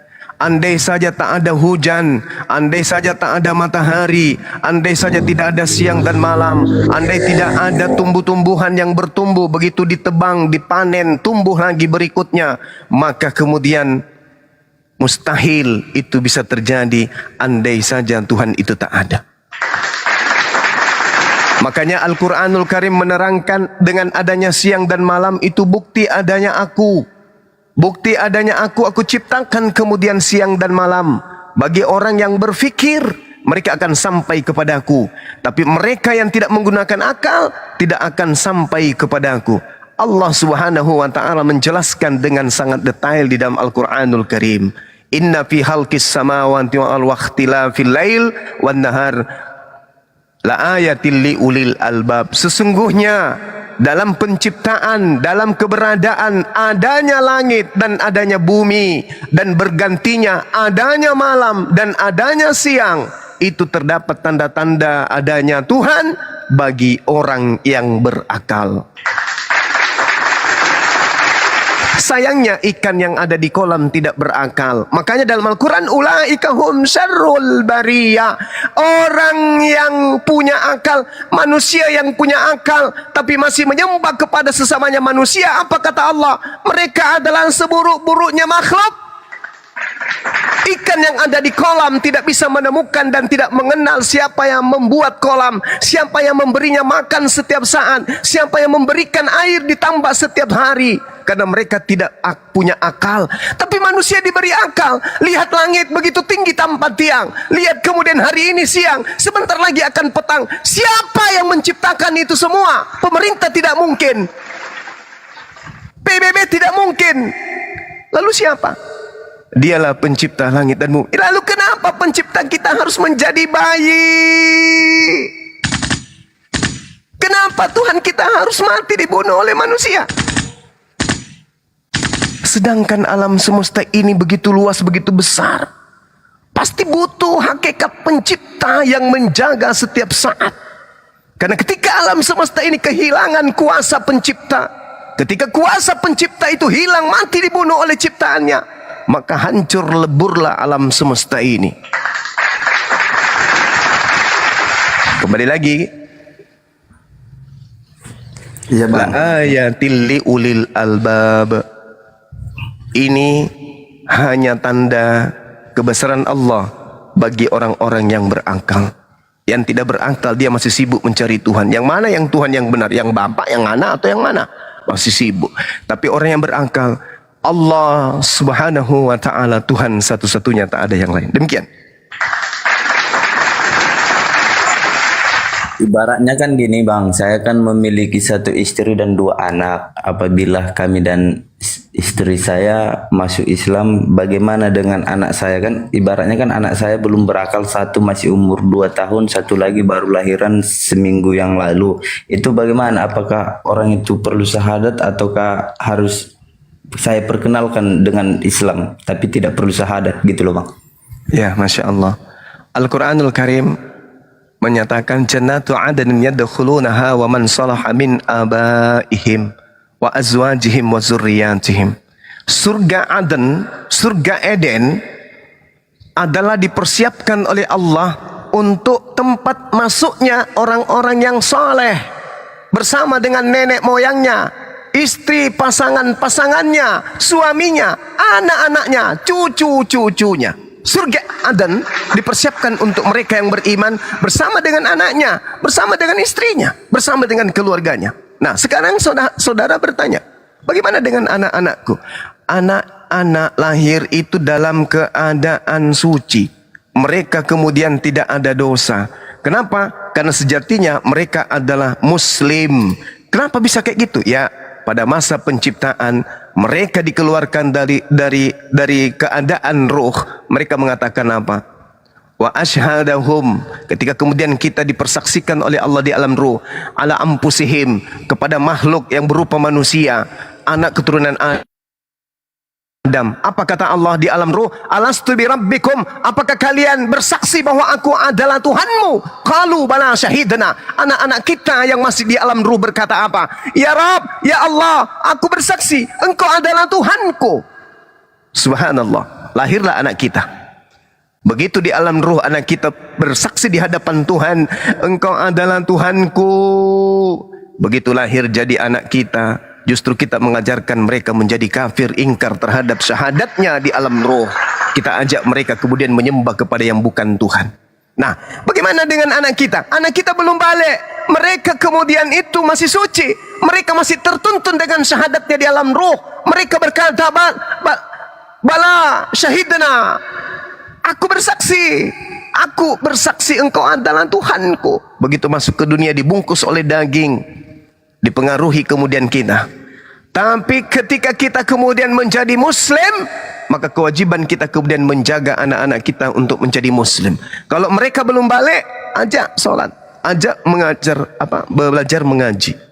Tidak perlu disyahadatkan anak-anak kecil itu, nggak perlu. Dia akan mengikut apa yang dilakukan oleh kedua orang tuanya. Setelah sahabat ini suami istri masuk Islam, berdalam Islam, rajin sholat, belajar mengaji, bimbing anak-anak kita menjadi anak yang soleh dan soleha. Karena itu adalah perintah di dalam Al-Quran. Ya ayyuhalladzina amanu qu anfusakum wa ahlikum nara. Wahai orang-orang beriman, jaga dirimu dan istrimu, anak-anakmu, cucumu dari api neraka. Bagaimana caranya kita menjaga diri kita? Kita dulu yang menjadi contoh. Apa yang harus kita contohkan? Sholat.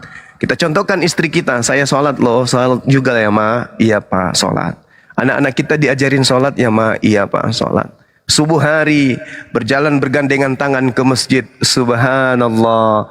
Pulang dari masjid bersama-sama bersendagura olahraga kecil, kemudian ngaji-ngaji kecil, ngaji sedikit maksudnya, habis itu mandi bertebaran kemudian di atas muka bumi. Bapak ke kantor, istri masak, habis itu anak sekolah, anak pulang, ibu mengajak anak-anaknya kemudian untuk sholat, ajak mereka mengaji, bla bla. Suami datang, cium tangan, salaman, menikmati kehidupan keluarga, mawaddah warahmah. Subhanallah, mati masuk surga karena Allah mengatakan di dalam Al-Quranul Karim surah Ar-Ra'd, jannatu adnin yadkhulunaha wa man salaha min abaihim wa azwajihim wa zurriyatihim. Subhanallah, Islam, keluarga Islam dipersiapkan surga Aden di mana kita masuk di dalamnya bersama dengan anak kita, istri kita. Kalau di dunia ini Bung, di dunia ini tempat terindah, taruhlah misalnya di Dubai, tempat terindah, kita datang ke sana bersama dengan anak, dengan istri kita. Tapi sifatnya sementara. 1 bulan paling lama balik ke Indonesia. Tapi kalau di surga, selama-lamanya bersama dengan orang-orang yang kita cintai. Subhanallah. Di dunia ini bersama dengan anak istri kita, kita bahagia saja, luar biasa. Apatah lagi di jannah, di surga, hidup kekal bersama dengan orang-orang yang kita cintai. Kita tidak kehilangan ibu, kita tidak kehilangan ayah, kita tidak kehilangan kakak, saudara, adik, semuanya satu keluarga masuk ke dalam surga dengan penuh fasilitas dan kebahagiaan yang tak ada taranya dan tak ada akhirnya. Siapa yang tidak ingin? Semuanya ingin. Pertanyaannya, apakah itu pasti ada? Pasti ada, Bung. Saya kasih analisa sederhana. Sebelum saya berangkat ke Jakarta, saya berpikir, ya Rob, saya tinggalkan pekerjaan ke Jakarta, habis itu ke Bandung, siap itu ke Medan, balik lagi, tembus ke Cibubur, nanti ke mana-mana, sebulan lebih loh, lama yo, lama, sebelum terjadi lama. Hari ini saya sudah ada di Makassar kembali, sebulan itu hanya seperti 2 menit. Artinya relativitas waktu sebelum itu terjadi ke depan berasa lama, Tapi ketika kita sudah sampai pada poin akhir, kita tengok ke belakang, ternyata yang kemarin sebulan itu cuma sampai 2 menit kurasa. Artinya apa? Apakah surga neraka itu ada? Ada. Kita sedang menuju ke sana. Berasa lama karena kita masih ada di sini. Tapi begitu sampai kepada ajal datang, tak tak tak tak, wahai si fulan, oksigen yang Tuhan persiapkan untukmu, Allah habiskan untukmu hari ini. Tanah yang engkau pijak tak mau lagi engkau injak dengan kakimu itu. Dunia sudah enggan engkau tinggalin, saatnya aku datang menjemputmu untuk kembali kepada alam barzah. Ada yang bisa melawan? Tak ada. Ada jabatan, ada pangkat, ada ilmu bela diri yang bisa melawan? Tak ada. Detik-detik itu menghantar kita sampai ke sana. Apa yang terjadi? Sekarang roh kita masih terbungkus oleh daging. Kita masih bisa memilih. Mau makan ini? Nggak enak. Makan ini? Jangan, bagus yang ini. Mau pergi? Jangan hari ini. Hari Selasa aja. Jangan minggu ini. Minggu depan aja. Kita masih punya kehendak free will. Tapi ketika kemudian jasad kembali ke tanah, roh tinggal sendiri saja. Apa yang roh ingin kehendaki? Tak bisa lagi. Roh tidak punya apa-apa lagi. Roh sudah tidak punya daya apa-apa. Saya ingin ke Jakarta, saya ingin ke Bandung. Enggak ada. Lalu apa yang terjadi? Roh sepenuhnya bertunduk kepada aturan Allah. Roh tidak bisa ngapa-ngapain. Ya Rabb, apa? Pulang ke bumi lagi. Ngapain? Aku ingin bersatu dengan jasadku lagi. Enggak, belum saatnya. Nanti kusatukan jasadmu pada saat hari kebangkitan. Sekarang belum. Jadi aku begini aja. Ya, nikmatin. Kau di alam roh, ketika di dunia hidupmu banyak melakukan kemaksiatan, tengok tuh, aku putarkan videomu. Itu tempat kembalimu nanti. Lihat itu neraka sampai kiamat datang. Ya Rabb, jangan ya Rabb. Tidak bisa, itu amalanmu. Di dunia kau sudah bertemu dengan orang-orang beriman kan? Di dunia kau bertemu dengan umat nabiku. Aku ajarkan mereka untuk menyampaikan risalah kenabian yang mengajarkan kamu kepada kebenaran kan? Iya. Kamu lalai kan? Iya. Nah, lihat tuh video. Ini tempat kembalimu. Maka alam barzah itu disebut dengan alam penyesalan. Kita mau balik ke bumi, gimana ceritanya? Daging kita sudah membusuk. Kalaupun kita terpaksa harus masuk ke dalam jasad yang sudah membusuk, keluar dari bumi, anak istri kita mau terima? Orang di kampung mau terima? Orang sekota mau terima kita? Tidak. Akan menggemparkan dunia bahwa mayat hidup berjalan dengan badan yang membusuk. Kita dipikir apa? Setan. Jadi tak ada tempat kembali. Maka sebelum detik itu datang, la ilaha illallah Muhammad Rasulullah. Hanya itu solusinya. Kenapa? Pada saat jasad tertimbun 2 meter dari permukaan tanah, jasad tak bisa bergerak apapun. Apa yang bisa kita lakukan? Harta tak bisa apa-apa. Anak yang titelnya jabatannya berjenderal-jenderal berbintang-bintang bisa apa? Istri kita yang punya harta berlimpah-limpah bisa apa? Tak bisa apa-apa. Kita tak bisa melakukan apa-apa. Tugas kita sekarang adalah menghadap kepada keridaan pencipta. Itu tugas kita. Roh akan dihadapkan dengan kelakuan kita ketika kita hidup. Tak ada bisa apa-apa. Roh mau ngapain? Roh kita mau ngapain? Tidak bisa. Kita mau ini nggak bisa. Kenapa? Karena kita sudah di alam roh, kembali ke alam barzah, kembali kepada hakikat yang semula. Apa itu? Qalu bala syahidna. Persaksian kita dipertanggungjawabkan kepada Allah. Dulu kamu waktu di alam roh, kamu mengatakan kamu bersaksi aku ini adalah Tuhanmu. Iya kan? Iya. Kok kamu begitu masuk di dunia, aku berikan akal, tapi kenapa kamu lengah? Kenapa justru kamu melupakan aku? Alastu birambikum. Kamu jawab, bala syahidna. Begitu kau di dunia, tidak kutinggalkan kau menjadi yatim piatu. Aku utus nabi, aku utus orang-orang berimanku, aku utus orang cendekiawan dari agama yang kuridai. Aku kasih kau kitab suci. Kitab suciku kubiarkan kemudian murni sampai kiamat. Kenapa kau nggak pakai? Malah kau pilih surat kabar. ada kitab sebagai pedoman untuk kembali kepada jalanku siratul mustaqim. Aku sengaja menjaga kitabku, aku sengaja menjaga kalamku agar aku adil kepada seluruh makhlukku setelah Nabi yang terakhir aku utus. Tapi mengapa kamu lebih memilih ingkar, memilih zalim, menjadi orang munafik, menjadi orang kafir? Saatnya sekarang kau hidup dengan ulahmu sendiri. Ketika kamu ada di dunia, kamu sombong, kamu ponga, hanya jabatan sedikit aja kamu sombong, merasa kau paling hebat, orang semuanya kecil. Dengan jabatanmu kau merasa sombong, dengan apa yang kau miliki kau memandang rendah semua orang. Sekarang kamu apa? Jabatanmu mana? Hartamu mana? Panggil. Sembahan-sembahanmu yang hebat-hebat itu panggil. Yang konon katanya dia membangkit, dia yang kemudian berikan hidup kekal, panggil. Yang katanya dia menebus dosa-dosamu, panggil sekarang. Hadapkan dia kepadaku. Mampu tidak dia menyelamatkan kamu? Sementara dia mengatakan apa? Aku tidak dapat berbuat apa-apa dari diriku sendiri. Ma qultu lahum illa ma amartani bi an ya'budullah rabbi wa rabbukum. Ya Maryam, jangan kau sentuh aku, tapi pergilah kepada saudara-saudaraku, katakan kepada mereka, aku sungguh mau pergi kepada Tuhanku dan Tuhanmu, ilahku dan ilahmu. Lalu siapa yang akan hendak menjadi penolong kita? Tak ada. Satu-satunya penolong hanyalah Allah Subhanahu wa ta'ala. Dan satu yang ditunggu oleh umat Islam sebagai pengharapan terakhir. Apa itu? Syafaat baginda Rasulullah Muhammad sallallahu alaihi wasallam. Di saat kita tenggelam oleh dosa, di saat kita kemudian dalam penindasan siksaan, kita masih punya harapan. Rasulullah Muhammad sallallahu alaihi wasallam menjamin kita surga. Wahai umatku, jaminlah aku 6 perkara, maka aku akan menjamin engkau surga. Oke, Bang Juma, izin kupotong sedikit ya Bang Juma ya. Silakan. Masya Allah. Jadi begini kan, saya ini membawa kepribadian saya, bukan membawa tentang Bibel saya. Nanti nggak enak juga sama saudara saya yang Kristen. Iya, silakan.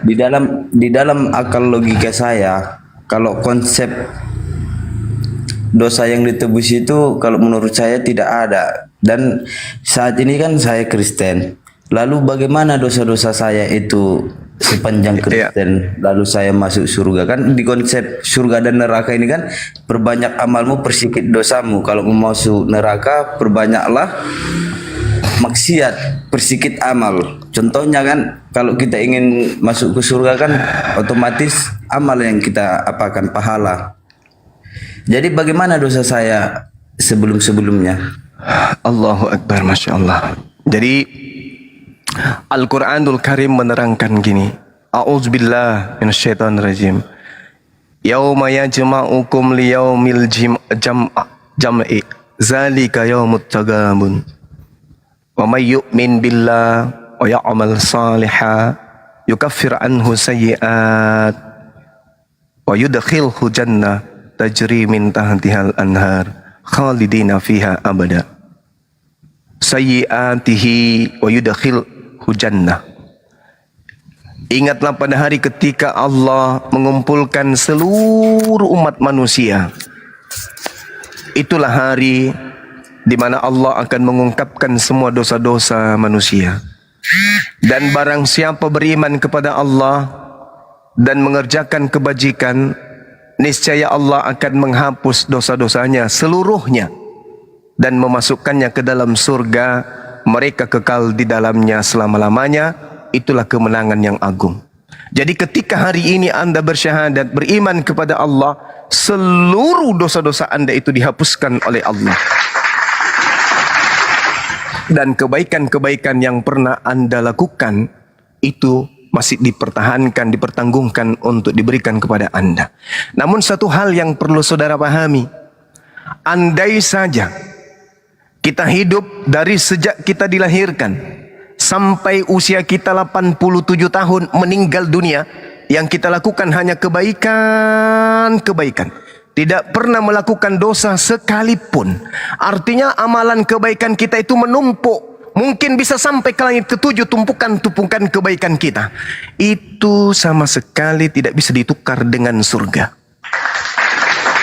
Jangankan amalan kebaikan kita ditukar dengan surga, ditukar dengan 1 biji mata yang Tuhan berikan kepada kita ini saja nggak sanggup. Jadi amal kebajikan kita ketika dibandingkan dengan surga nggak seimbang. Surga tempat kenikmatan yang tiada tara dan kekal. Amalan kita berapa sih? Tidak seberapa amalan kita ini. Kita hidupkan usia kita 500 tahun untuk beramal baik. Tidak akan pernah menutupi apa yang akan Allah berikan kita kelak di jannah. Jadi apa dong yang bisa memasukkan kita ke dalam surga? Ridanya Allah. Apa rida Allah itu? Izin Allah, restu Allah. Bagaimana cara kita mendapatkan izin Allah? Dengan cara kita beriman, dengan cara kita berbuat baik. Jangan hitung amal, jangan hitung kebaikan, jangan. Kita rida aja, minta ridanya Allah. Lakukan yang terbaik, berikan yang terbaik. Tunduk kepada Allah dengan tunduk yang ikhlas. Membuat baik kepada manusia dengan perbuatan yang ikhlas. Jangan nunggu yang lain. Karena tidak ada amalan yang bisa ditukar dengan surga. Nggak ada. Tidak ada amalan yang bisa kita tukar dengan neraka. Tak ada. Semua hanya ridha Allah. Makanya Allah mengatakan apa? Yauma yajma'ukum liyaumil jam'i dzalika yaumut taqamun wa may yu'min billah. Tuh penekanannya situ. Siapa yang beriman kepada Allah wa ya'mal salihah dan melakukan ajaran amalan-amalan saleh, maka Allah hapuskan dosa-dosanya. Lalu Allah memasukkannya ke dalam surga. Yang kita kejar di sini bukan pahala. Yang kita kejar di sini bukan lari dari dosa, enggak. Yang kita tunggu di sini adalah ridhanya Allah. Kenapa? Karena ketika gubernur atau presiden, calon presiden berjanji akan digratiskan, kita sebagai manusia dan yang menjanjikan sebagai presiden sebagai manusia, tentu kita tidak yakin sepenuhnya bahwa janjinya itu akan dikabulkan.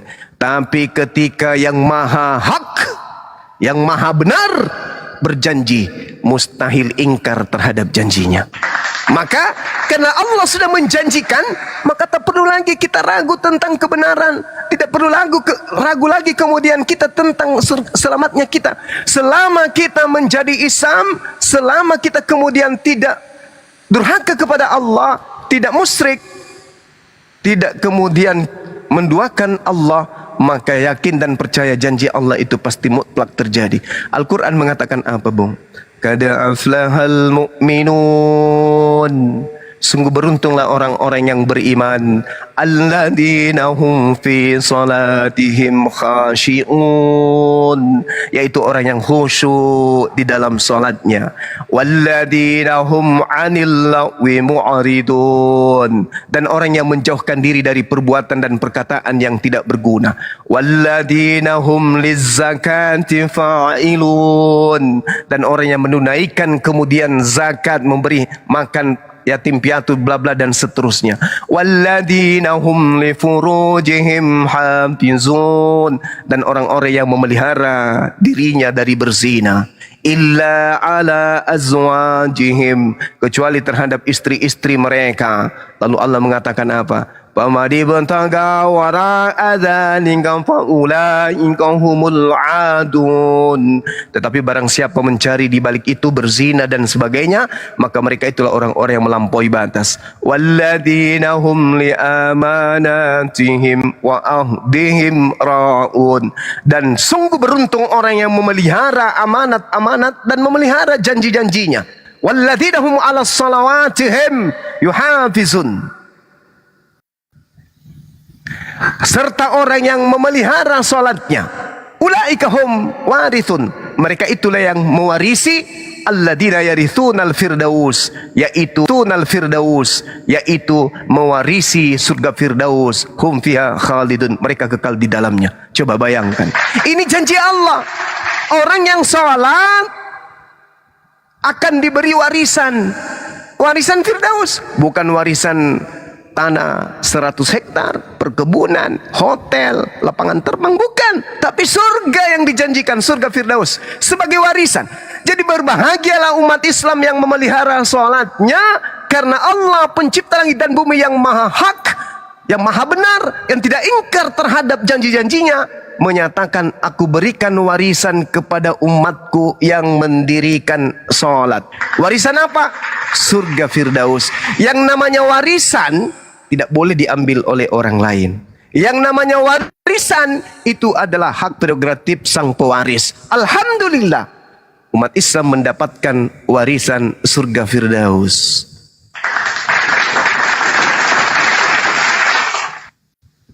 Subhanallah. Silakan Bang. Jadi dosa Anda itu dihapus ketika Anda kemudian beriman kepada Allah, beramal soleh. Lanjut.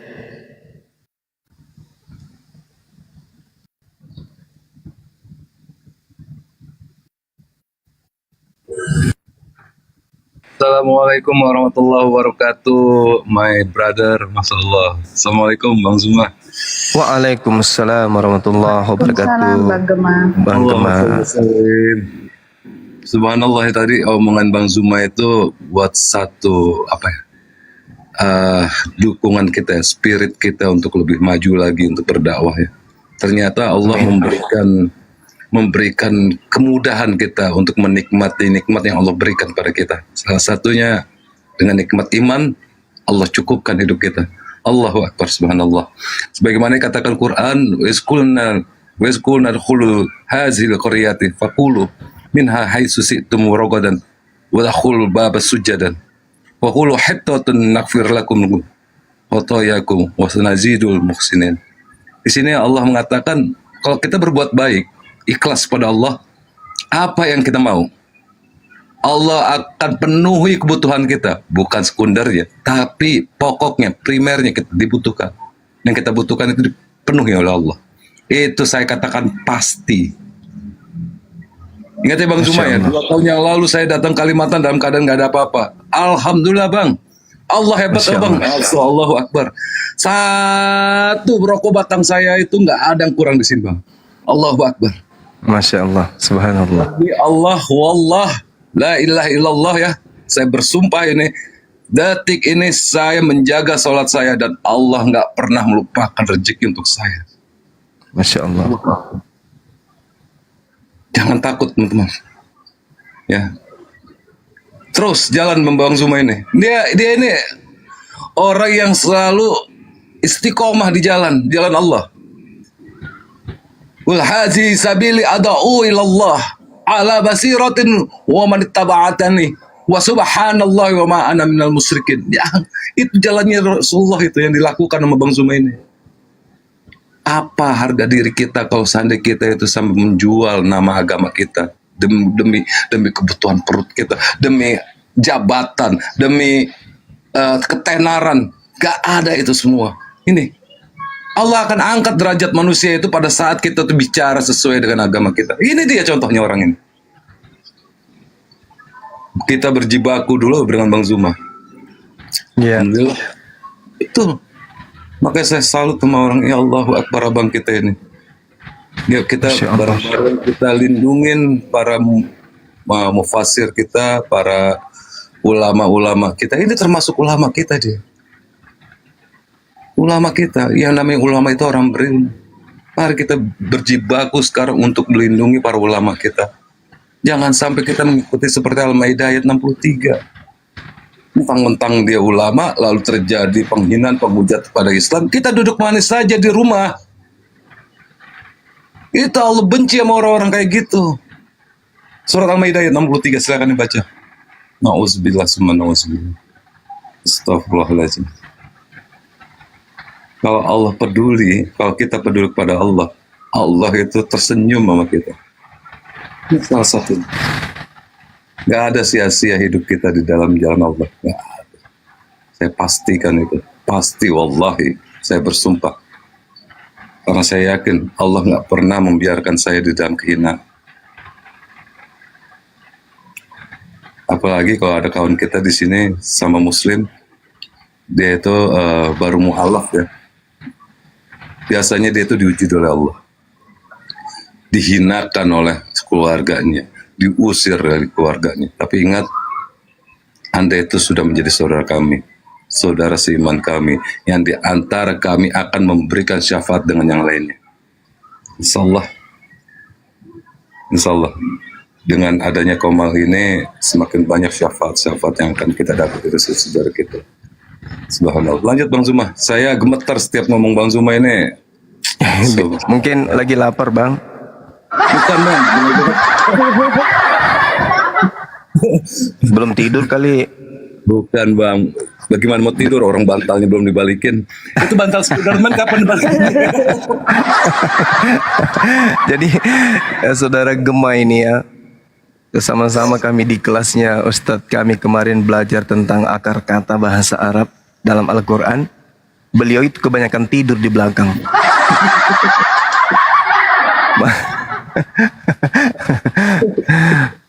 Oke, kita kembalikan Bang Gemah ke sahabat kita yang bertanya. Silakan kalau masih ada yang ingin dipertanyakan. Dan segini loh bang, kan saya ibaratnya sudah memeluk agama Islam. Lalu bacaan sholat itu saya tidak mengerti. Apa boleh saya hanya sekedar ikut saja di masjid? Ya, awalnya ikut, setelah itu belajar. Karena perintahnya ikra. Ikra itu artinya belajar. Belajar, telaah, pelajari, tadaburi. Itu ikra. Bismi rabbikal ladzi khalaq. Maka kita sebagai umat Islam harus benar-benar berilmu. Kita ibadah, kita tahu ilmunya. Kita melakukan satu hukum, kita tahu ilmunya. Ya, tapi karena sahabat ini mu'alaf, maka belajar pelan-pelan. Belajar pelan-pelan. Kenapa? Karena ilmu yang kita pelajari dalam Islam, ketika kita belajar, mati dalam keadaan belajar Islam, mati syahid. Kita belajar apa yang kita pelajari lalu kemudian kita ajarkan kepada anak kita, kepada orang lain, maka amalan yang kita lakukan itu mengalir terus menerus sampai hari kiamat. Misalnya nih, saudara belajar surah Al-Fatihah.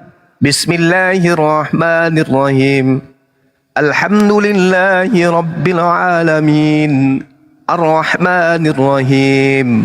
Maliki yaumiddin. Iyyaka na'budu wa iyyaka nasta'in. Ihdinas siratal mustaqim. Siratal ladzina an'amta 'alaihim ghairil maghdubi 'alaihim waladdallin.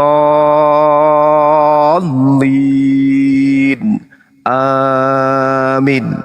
Hanya itu yang Anda bisa. Lalu sahabat ini ajarkan kepada anak-anaknya. Besok hari dia hafal bacaan itu dari antum, dari saudara. Begitu kita sudah tak ada di dunia, setiap kali dia membaca surah itu karena kita yang ngajarin, pahalanya ngalir juga ke kita. Beliau anak kita ngajarkan kepada cucu kita juga mempelajari dan menghafal ayat itu dan mengamalkan. Setiap kali cucu kita membaca, pahalanya mengalir ke kita. Cicit kita diajarin juga begitu terus menerus.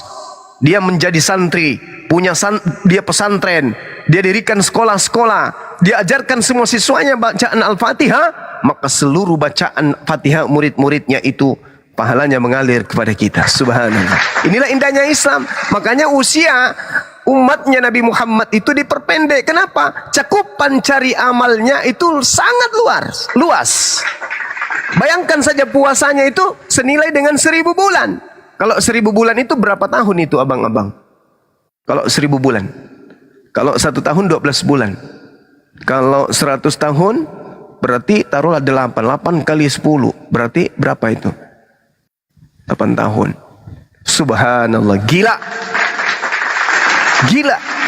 Berarti sama halnya misalnya 86 tahun kita berpuasa sebulan penuh, itu pahalanya sama dengan kita beribadah selama 86 tahun kurang lebih. Nah, kalau dalam kehidupan kita melewatkan 30 bulan suci Ramadan atau 40 bulan suci Ramadan, kalikanlah tadi, maka usia kita jauh dibandingkan usia yang ada menurut tingkatan amal perbuatan yang kita lakukan. Subhanallah. Nah, bagaimana kalau anak-anak kita menghafalkan surah-surah itu dari kita sampai ke anak keturunan seterusnya 7 turunan ke depan, maka pahala kita subhanallah. Makanya Allah menjanjikan itu bahwa orang-orang yang sholat sudah pasti mengajarkan anaknya yang sholat. Orang-orang yang menjaga amanah sudah pasti menjaga anaknya untuk mencari amanah. Orang-orang yang menjaga lisannya, orang-orang yang menjaga kemudian kemaluannya untuk tidak berzina, maka orang itu pasti mengajarkan keturunannya melakukan hal yang sama. Maka itulah dikatakan siapa yang memelihara sholat, kata Allah, ulaika humul warithun alladzina yaritsunal firdaus hum fiha khalidun. Mereka mendapatkan warisan, yaitu warisan surga Firdaus. Mereka hidup kekal di dalamnya. Subhanallah. Jadi kalau hari ini Anda bersyahadat, lalu kemudian Anda sholat, silakan ikut gerakan imam. Lambat laun, mau tidak mau pasti sahabat ini akan belajar. Akhirnya menjadi guru dalam rumah tangga. Ingat tadi, ya ayyuhalladzina amanu qu anfusakum. Wahai orang beriman, jaga dirimu. Jadi kita harus berilmu dulu, jaga diri kita. Habis itu kita ajari anak istri kita. Kalau itu sudah terjadi, subhanallah, indahnya hidup ini. Silakan.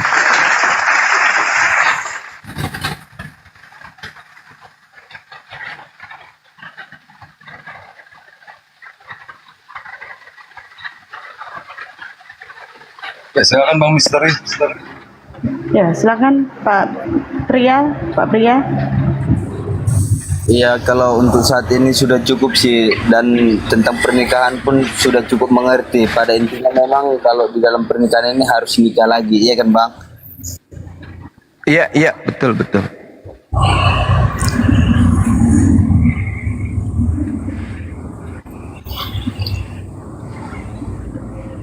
Dan bagaimana itu Bang, kan di Islam itu kan orang yang menghafal Al-Quran, anak yang menghafal Al-Quran bisa untuk menyelamatkan kedua orang tuanya di alam sana nanti. Jadi bagaimana saya seorang mualaf misalnya, tapi orang tua saya belum Islam. Tentu kan di konsep Islam ini kan yang bukan Islam tidak akan masuk surga. Dan apabila saya masuk surga dan orang tua saya tidak masuk surga, apakah bisa saya menolong orang tua saya tersebut di satu saat nanti? Masya Allah, pertanyaan yang sangat bagus. Saya jawab, Al-Quranul Karim surah Al-Anbiya ayat 23. Apa kata Allah? La yus'alu amma yaf'al wahum yus'alun. Allah tidak ditanya tentang apa yang Allah kerjakan.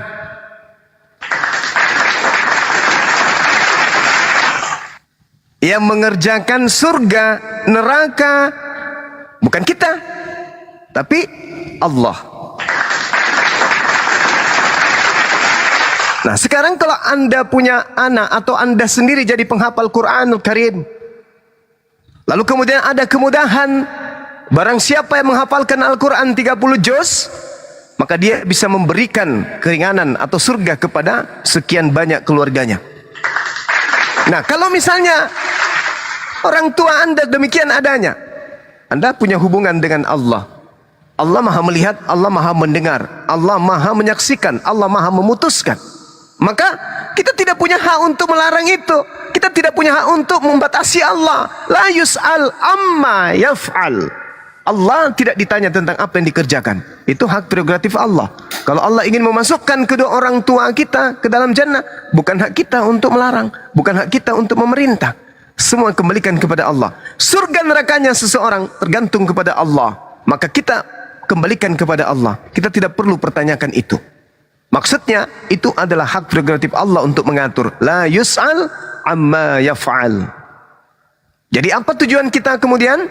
Melakukan kebaikan-kebaikan. Anak kita ajak menjadi penghafal-penghafal Quran. Semoga ya Allah memiliki ilmu yang luar biasa. Inni a'lamu ma la ta'lamun. Wahai manusia, pengetahuanmu itu terbatas. Akulah yang maha mengetahui segala sesuatu yang rahasia.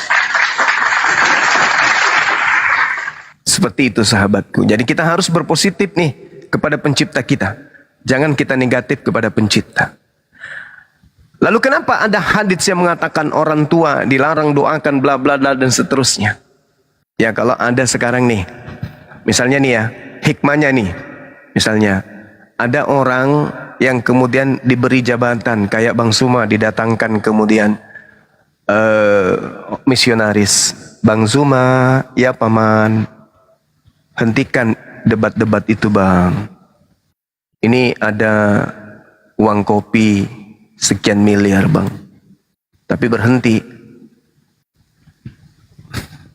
dan ikut kami penginjilan. Andai saja bisa, andai saja Rasulullah mengatakan, doakan aja orang tuamu yang mati dalam keadaan kafir, doakan aja, insya Allah nanti dia masuk surga. Doakan. Andai saja itu ada kaidah itu, maka boleh jadi orang yang lemah imannya akan memilih duit yang tadi. Biarkan aja aku mati, biarkan aja aku masuk Kristen misalnya. Yang penting anakku tetap di Islam, ku ajarkan mereka menjadi penghafal Quran. Ketika aku mati nanti, mereka akan mendoakan aku dan aku masuk dalam surga. Jadi aku dapat keuntungan dua. Di dunia saya kaya raya, mati anak saya doakan saya sebagai penghafal, lalu kemudian saya yang mati dalam keadaan kafir ini bisa masuk surga. Nah itulah hikmahnya. Kenapa Rasulullah mengatakan tidak bisa. Bahkan bapakku, ibuku tidak bisa. Itu hikmahnya. Tetapi terkait dengan hal pekerjaan Allah, kata Allah, la yus'al amma yaf'al. Allah tidak ditanya tentang apa yang Allah inginkan Allah kerjakan. Ya, tidak ada yang bisa kemudian memprediksi pengetahuan Allah. Bahwa Allah mengatakan inni a'lamu ma la ta'lamun. Pengetahuan kalian sangat sedikit. Aku yang maha mengetahui hal-hal yang gaib. Seperti itu. Jadi ada secerca harapan. Silakan.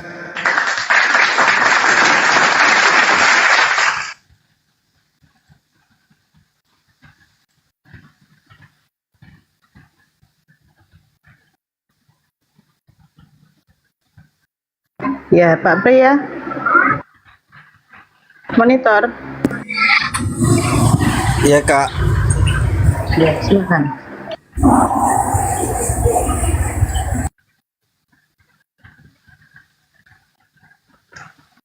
Oke, sahabat-sahabat sekalian, kalau misalnya ya, silakan. Jadi begini kan Bang, di konteks keislaman itu kan apabila seseorang melakukan hubungan intim dengan baik itu dengan istrinya, itu kan ada yang mandi, namanya itu kalau nggak salah mandi wajib. Itu ya, mandi junub. Jadi bagaimana yang saya yang belum mandi wajib itu Bang? Iya, begitu masuk Islam silakan disunahkan Anda mandi. Sebaiknya mandi. Begitu masuk Islam mandi junub silakan. Makanya ada ilmu fikih di dalam Islam itu yang mengatur itu. Ketika kemudian Anda junub, Anda selesai berhubungan dengan istri, ketika kemudian ingin ibadah, mandi junub, mandi besar, mandi takhir. Kalau dalam tradisi Yahudi, mandi takhir. Ditakhirkan dulu, itu disucikan, dibersihkan kita ini, bukan karena kita kotor, tidak, tetapi kita harus kembali kepada fitrah, yaitu bersih, dalam keadaan bersih kita menghadap kepada Allah. Jadi mandi janabat atau mandi junub, Anda belum punya kewajiban, karena tidak ada kewajiban kepada orang kafir. Yang diberi kewajiban itu hanya orang beriman. Makanya hanya ada dua kelompok, beriman dan kafir. Tidak ada aturan main kepada orang kafir, tak ada. Yang ada aturan mainnya itu hanya orang beriman.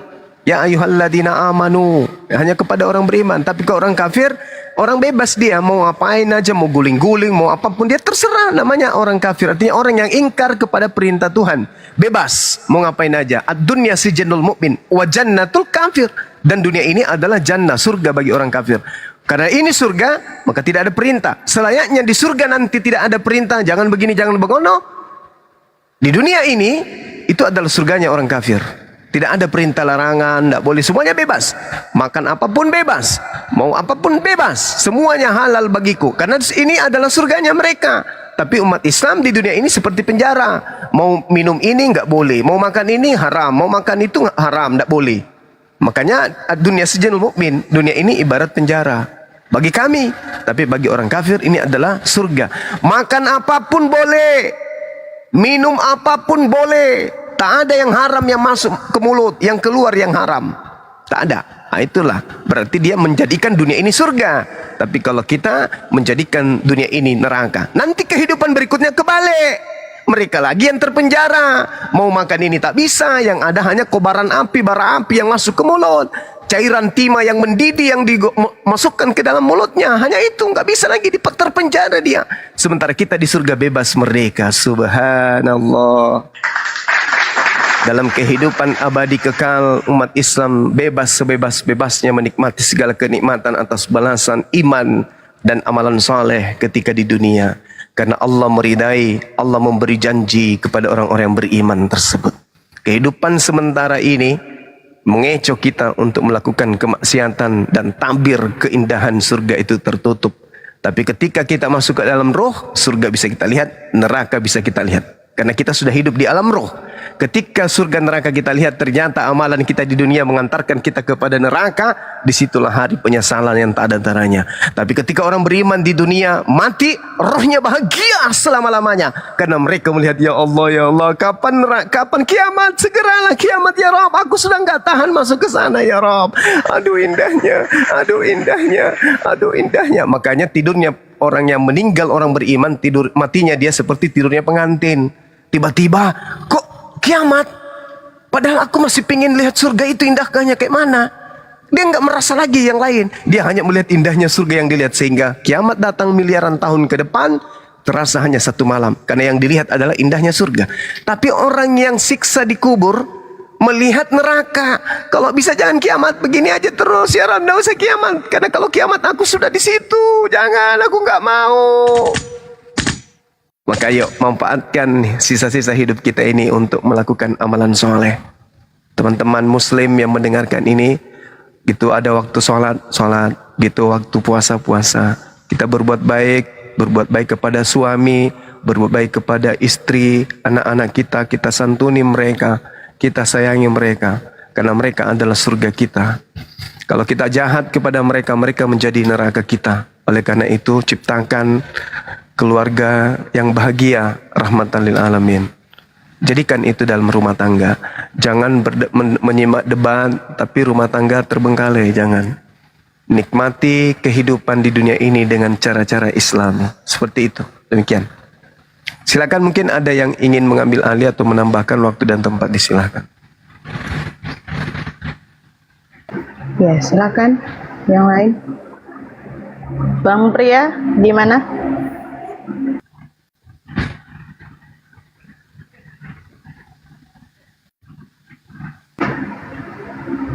Bang Pria.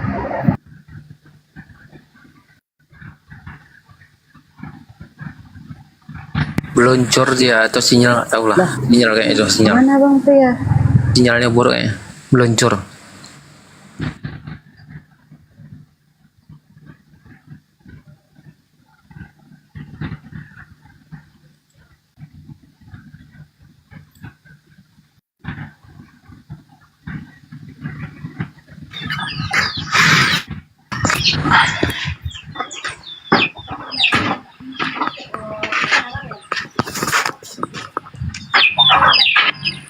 Ya, selamat siang Bang Daud. Selamat siang. Agamanya apa Bang? Oh, Kristen. Kristen apa Bang? Ya, Kristen. Denomnya apa Bang? Berapa sih Kristen? Ya. Silakan. Bang Juma mau monitor. Iya. Ini ada pasien Bang. Iya, silakan. Gimana itu semua yang Allah perkasa Bapak yang kekal itu adalah baginda Muhammad. Masya Allah. Jadi kalau kita merujuk kalau kita merujuk kepada Yesaya 9 nomor 6, bisa nggak setelah bertanya Anda diam? Atau kalau Anda masih mau berbicara silakan, saya diam. Silakan. Silakan, Bung.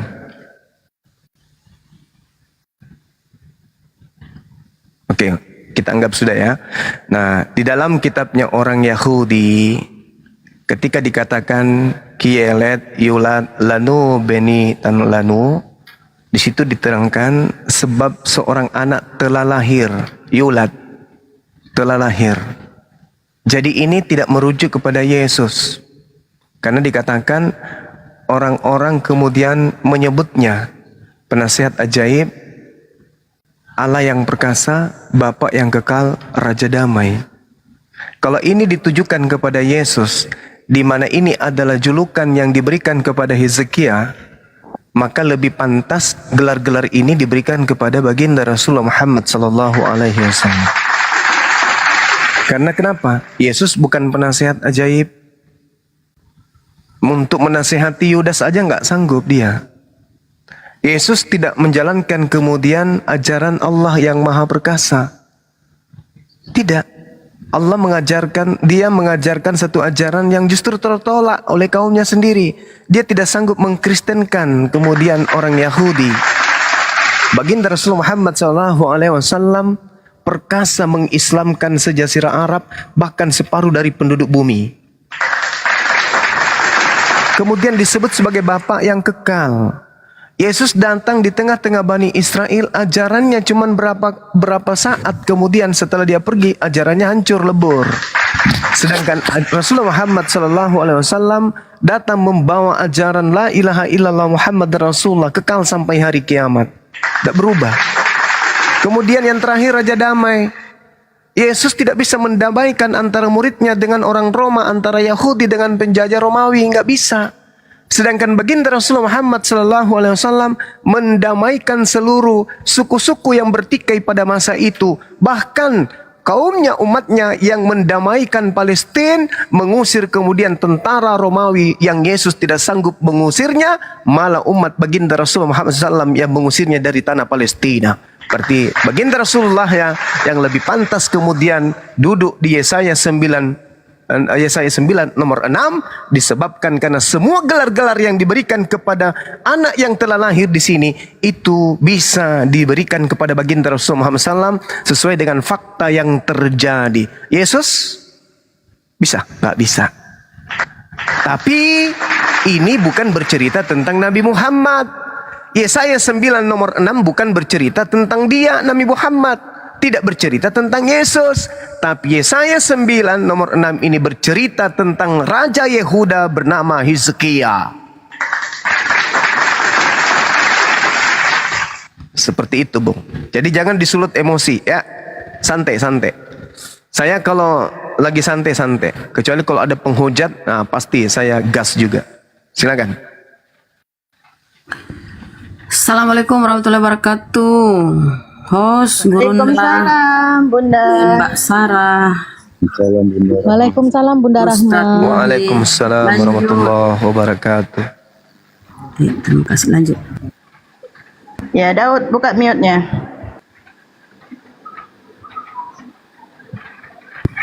Belum saya selesai bertanya ini.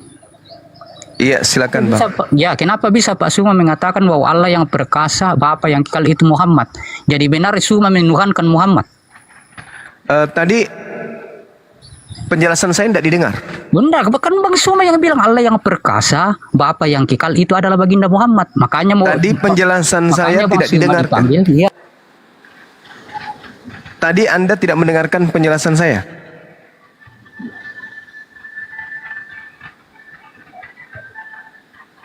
Apakah tadi Anda tidak mendengarkan penjelasan saya?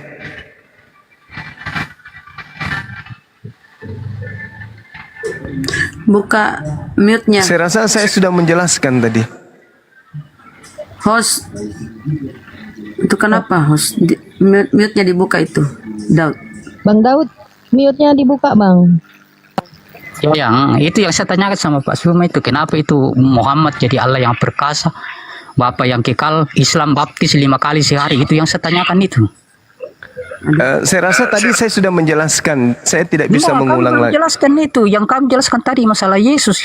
Yang saya mau tanyakan, kenapa Bang Suma mengatakan bahwa Muhammad itu Allah yang perkasa, Bapa yang kekal? Ya, baik. Saya ulang lagi ya. Jadi gini, Bung, gini. Saya menyatakan yang Anda tuduhkan itu berdasarkan dengan klaim orang Kristen bahwa yang disebut di dalam Yesaya 9 nomor 6 itu adalah Yesus. Saya tidak pernah tuduh Suma bilang Suma yang mengatakan Allah yang Suma sendiri yang bilang begitu. Iya, Bung. Inilah susahnya kalau orang kamu yang itu tidak komitmen. Masa saya yang bilang, saya yang tuduh kamu mengatakan Muhammad Allah perkasa, baru kamu sendiri yang bilang begitu. Kamu yang disyaratkan, masa saya yang tuduh kamu. Kamu kan sudah disyaratkan gara-gara itu. Betul itu enggak? Boleh saya jelaskan dulu? Ya, jelaskan, tapi ya, saya jelaskan dulu Bang ya. Dengarkan. Ini kesempatan terakhir untuk mendapat ilmu dari Bang Suma ya. Di dalam kitabnya orang Yahudi dikatakan kiyelet yulat lanu benitan lanu. Oke? Telah lahir, sebab seorang anak telah lahir untuk kita. Oke? Orang-orang Kristen menyebutkan Yesaya 9 nomor 6 ini adalah untuk Yesus. Apakah Yesus penasihat ajaib? Tidak. Apakah Yesus Allah yang perkasa? Bukan. Apakah Yesus Bapa yang kekal? Tidak. Apakah Yesus Raja Damai? Tidak juga. Nah, maka saya katakan, kan tadi saya sudah mengatakan Yesaya 9 nomor 6 ini bukan untuk Nabi Muhammad dan bukan juga untuk Yesus. Ya. Tetapi kalau orang Kristen memaksakan ini untuk Yesus, maka saya katakan ini lebih pas kepada baginda Rasulullah Muhammad SAW. Alasannya apa? Alasannya apa? Satu, Nabi Muhammad SAW itu adalah penasehat alam semesta. Oke. Kedua, Nabi Muhammad SAW itu perkasa di dalam menjalankan ajarannya di atas muka bumi ini.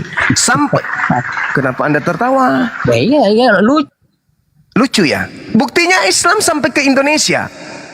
Buktinya pasukan Roma yang menguasai Palestina, Yerusalem, diusir oleh beliau. Oke, terbukti kan? Kemudian dikatakan Bapak yang kekal. Ajaran Nabi Muhammad sampai hari ini, bahkan sampai hari kiamat, kekal. Tidak pernah berubah Al-Quran itu. Yesus mana Injil yang diajarkan oleh Yesus? Tak ada. Sudah? Belum. Kemudian disebut Raja Damai.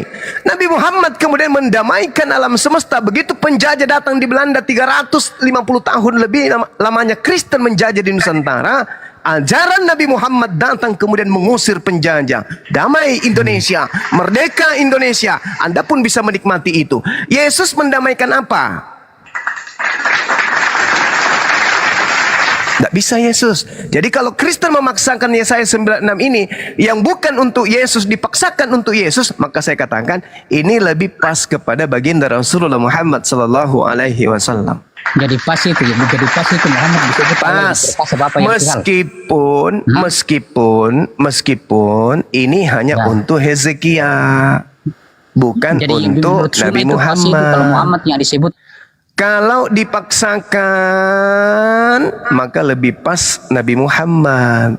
Jadi pas kalau Muhammad disebut Allah yang perkasa, Bapa yang kekal. Karena yang disebut Allah perkasa di sini Hezekia, manusia.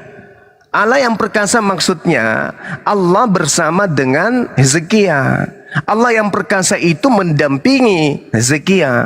Allah yang maha perkasa itu bersama dengan baginda Rasulullah Muhammad SAW.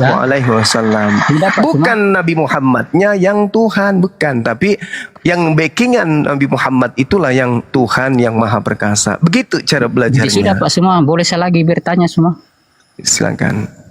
Jadi Pak Suma setuju bahwa yang benar itu adalah Muhammad yang Allah perkasa, Bapak yang Subhanallah. Tadi saya sudah menjelaskan ini bukan untuk Nabi Muhammad. Itu Muhammad. Ini bukan untuk Nabi Muhammad. Ini bukan untuk Nabi Muhammad. Ini untuk Raja Hezekia, bukan untuk Yesus. Saya tidak mengatakan Nabi Muhammad itu adalah Allah. Saya tidak mengatakan Nabi Muhammad itu Bapa. Tidak. Boleh kamu bersumpah? Sumpah demi Allah, saya ini Muslim, saya masih waras, saya bukan orang gila. Tidak seperti ente. Ente yang mengatakan Yesus itu adalah Allah yang perkasa. Apanya Yesus yang perkasa? Coba tunjukkan keperkasaan Yesus, tunjukkan. Keperkasaan Yesus tunjukkan ke saya. Nanti kita bahas masalah Yesus, kita selesaikan dulu Allah yang perkasa. Sudah selesai. Allah yang perkasa itu julukan untuk Raja Hezekia. Selesai. Kenapa kamu dipanggil?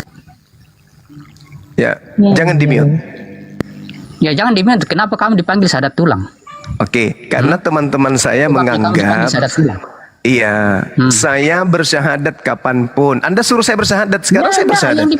Asyhadu an la ilaha illallah wa asyhadu anna Muhammadar Rasulullah.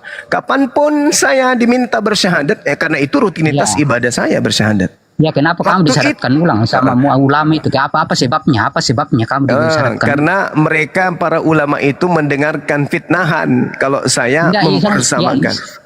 Siapa yang fitnah kamu?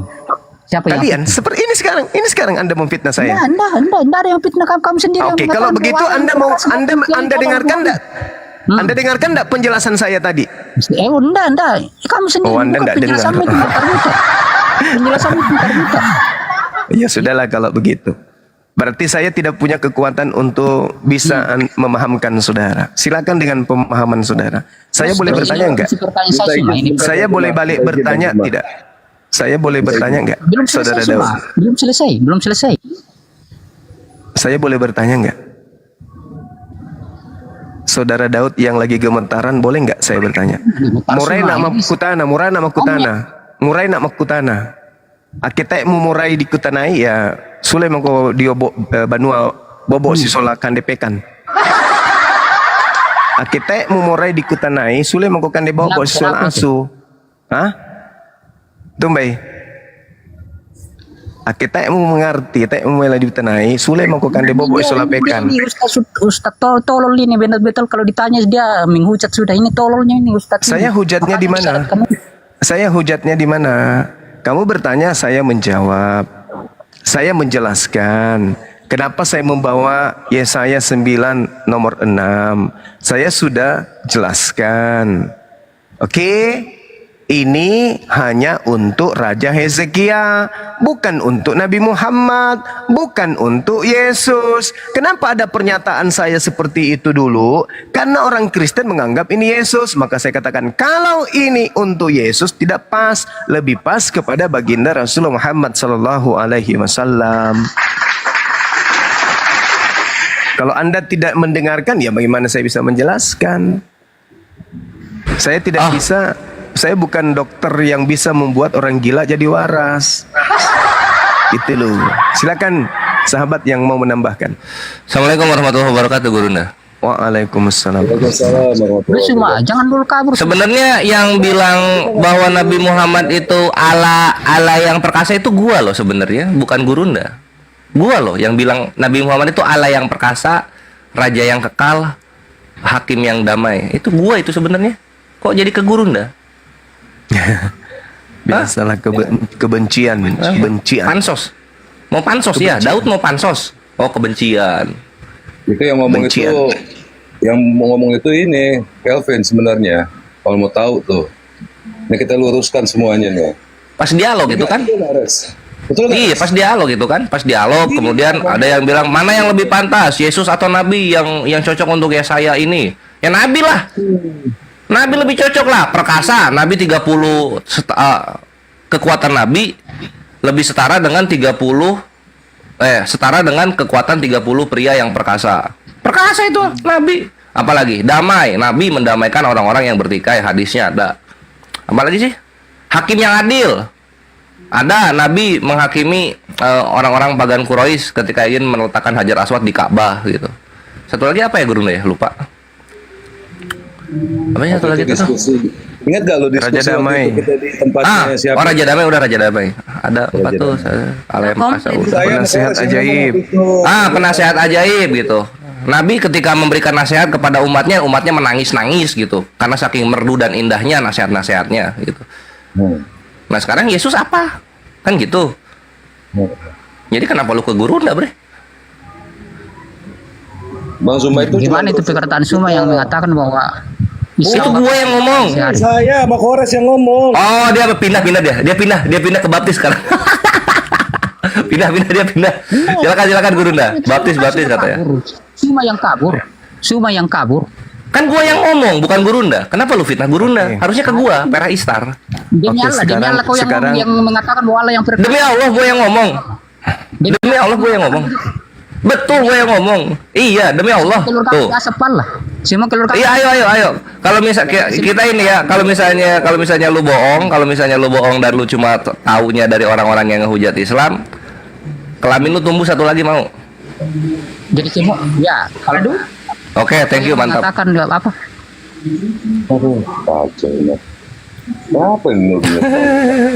Nah, sekarang soal perkara baptis. Lu yang berkasih itu Bapak yang kali itu Muhammad. Gimana bisa itu? Lah iyalah. Ya Ini Allah. boleh selesai sudah. Ya coba sekarang soal ya itu yang satu lagi tuh bapak yang kekal itu. Nabi ini menjadi bapak untuk seluruh umat Islam gitu. Kekal, ajarannya masih dipakai sekarang masih gitu. Apa? Bapak yang kekal itu, bapak buat kami. Kenapa itu semua disyaratkan ulang sama ulama gara-gara apa itu? Di mana sih guru disyaratkan? Lu di mana? Kenapa dia di mana? Menangis semua itu. Di mana itu Daud? Ya di mana coba? Coba 10 menit lu keluarkan datanya. 10 menit lu keluarkan datanya. Mana di mana guru disyaratkan ulama-ulama?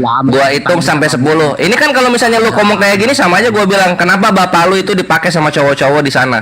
Di kafe-kafe. Kenapa bapak lu dipakai di kafe-kafe? Kan sama aja, nggak ada datanya. Semua orang bisa ngomong bebas. Datanya mana? Kalau yang begitu nada, tanya sendiri sama. Lah kalau gitu bener dong yang gua bilang bapak lu pernah dipakai cowok-cowok lain yang perkasa-perkasa.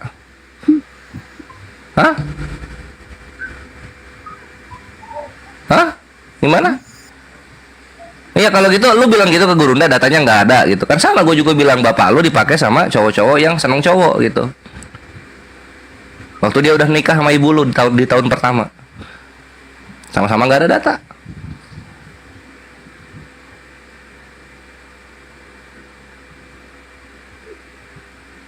Mau sepi.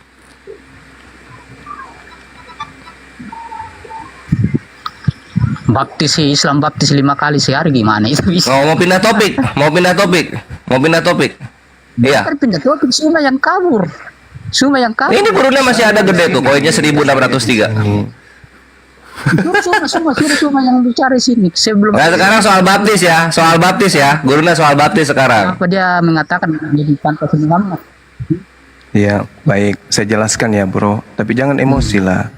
Enggak, jangan dulu. Kita belum selesai masalah Allah yang perkasa itu.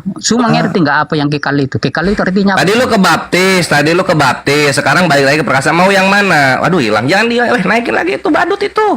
Lucu. Nanti kita lempar 2000-an. Tapi dilipat batu dalamnya. Oke, silakan Dek diambil alih dulu. Saya ada telepon. Ya, abis ini kita masuk lagi. Silakan. Oh ya, siap. Thank you Gurunda. Afwan ya Ikhwan fisabilillah, ini aku Akhi Gema mau ini ada yang sampaikan dulu, Akhi. Ya, ini untuk masalah yang tadi, masalah Yesaya 9 nomor 5, nomor 6 sampai ke 8 itu ya, ke 7. Itu waktu itu saya lagi diskusi sama Polres. 9 nomor 6. Nah, 6 sampai ke 7 itu ya. Itu saya sama Polres, terus kita buka juga di Yesaya 53. Yesaya 53 nomor 10 itu memiliki keturunan. Itu saya sama Kores waktu itu, waktu lagi diskusi di tempatnya siapa dulu yang kita berdua itu. Aduh lupa banyak banget Akhi. Kita tuh apa ya kalau misalnya dialog ini ya saya tuju cocoknya buat siapa ya gitu kan. Kalau lagi dialog sama yang ini ya yang itu lagi ya sama Jadi kita itu bukannya Bang Zuma ini cuma terusin omongan kita karena kita itu udah benar-benar data bahwasanya Nabi Muhammad ini adalah penasehat ajaib. Turun dulu bentar. Gitu. Iya. Dia penasehat ajaib, terus dia itu sebagai salah satunya di sini kita lihat aja di awal kata-katanya di ayat yang kelima, ya di ayat yang keenamnya. Sebab seorang anak telah lahir, anak manusia ini, anak telah lahir untuk kita. Artinya ada anak yang lahir di sana, lalu dinubuatkan untuk Yesus. Padahal sini telah lahir, permasalahannya itu. Dia tuh dikatakan di sini anak ini adalah Allah. Ini kan pertanyaan besar jadinya. Kok Allah jadinya? Enggak, yang saya dengar itu bukan kami ya, debat itu Suma. Suma itu murni Suma itu yang saya dengar itu debat bukan kami. Suma yang sendiri yang sampai Suma dipanggil syahadat. Saya lagi ngupas itu. Suma juga yang mengatakan bahwa Islam itu baptis 5 kali sehari. Dengerin. Saya waktu itu lagi ngupas bukunya Secret Mary of Magdalena. Bareng sama Kores jujur aja bang, Suma yang mengatakan itu. Saya yang ngomong sama Kores waktu itu. Bang Kores kalau ada di bawah naik lagi. Dan waktu itu saya mengatakan ya, kamu baca Yesaya 53 nomor 10. Kalau memang nubuatan Yesaya itu untuk Yesus, kapan Yesus itu memiliki keturunan? Coba baca yang di 53 nomor 10-nya. Jangan cuma Yesaya 9 doang. Coba baca Yesaya 53 nomor 10. Di situ dia memiliki keturunan yang banyak loh. Apakah Yesus punya keturunan? Jangan cuma potong ayat di pasal 9 doang, lalu ayat yang pasal ke-53 nggak mau dibaca. Oke, gue baca nih ya. Yang ke-53 nih, Yesaya 53. Sebentar. Ini gue buktiin apa yang gue pernah diskusiin. Tetapi Tuhan berkehendak menemukan dia dengan kesakitan apabila ia menyerah dirinya sebagai korban penebus salah. Ia akan melihat keturunannya, umurnya akan lanjut. Baca itu lanjut. Dan kehendak Tuhan akan terlaksana olehnya. Saya nggak omongan saya. Lalu saya bawa lagi waktu itu, saya ingat ini omongan saya, 1 Korintus 6:14. Di situ Allah membangkitkan Tuhan Yesus, baca di bisnya. Coba baca deh. Catat omongan saya, lalu buktikan omongan saya. Sampai saya ingat narasi saya itu, saya yang bernarasi. Dari Yesaya 9 nomor 5 dari 6 sampai nomor 6 sampai 7, lalu lari ke Yesaya 53 nomor 10, lalu saya bawa langsung ke 1 Korintus 6 nomor 14. Di situ Tuhan Anda yang bernama Yesus dibangkitkan oleh Allah.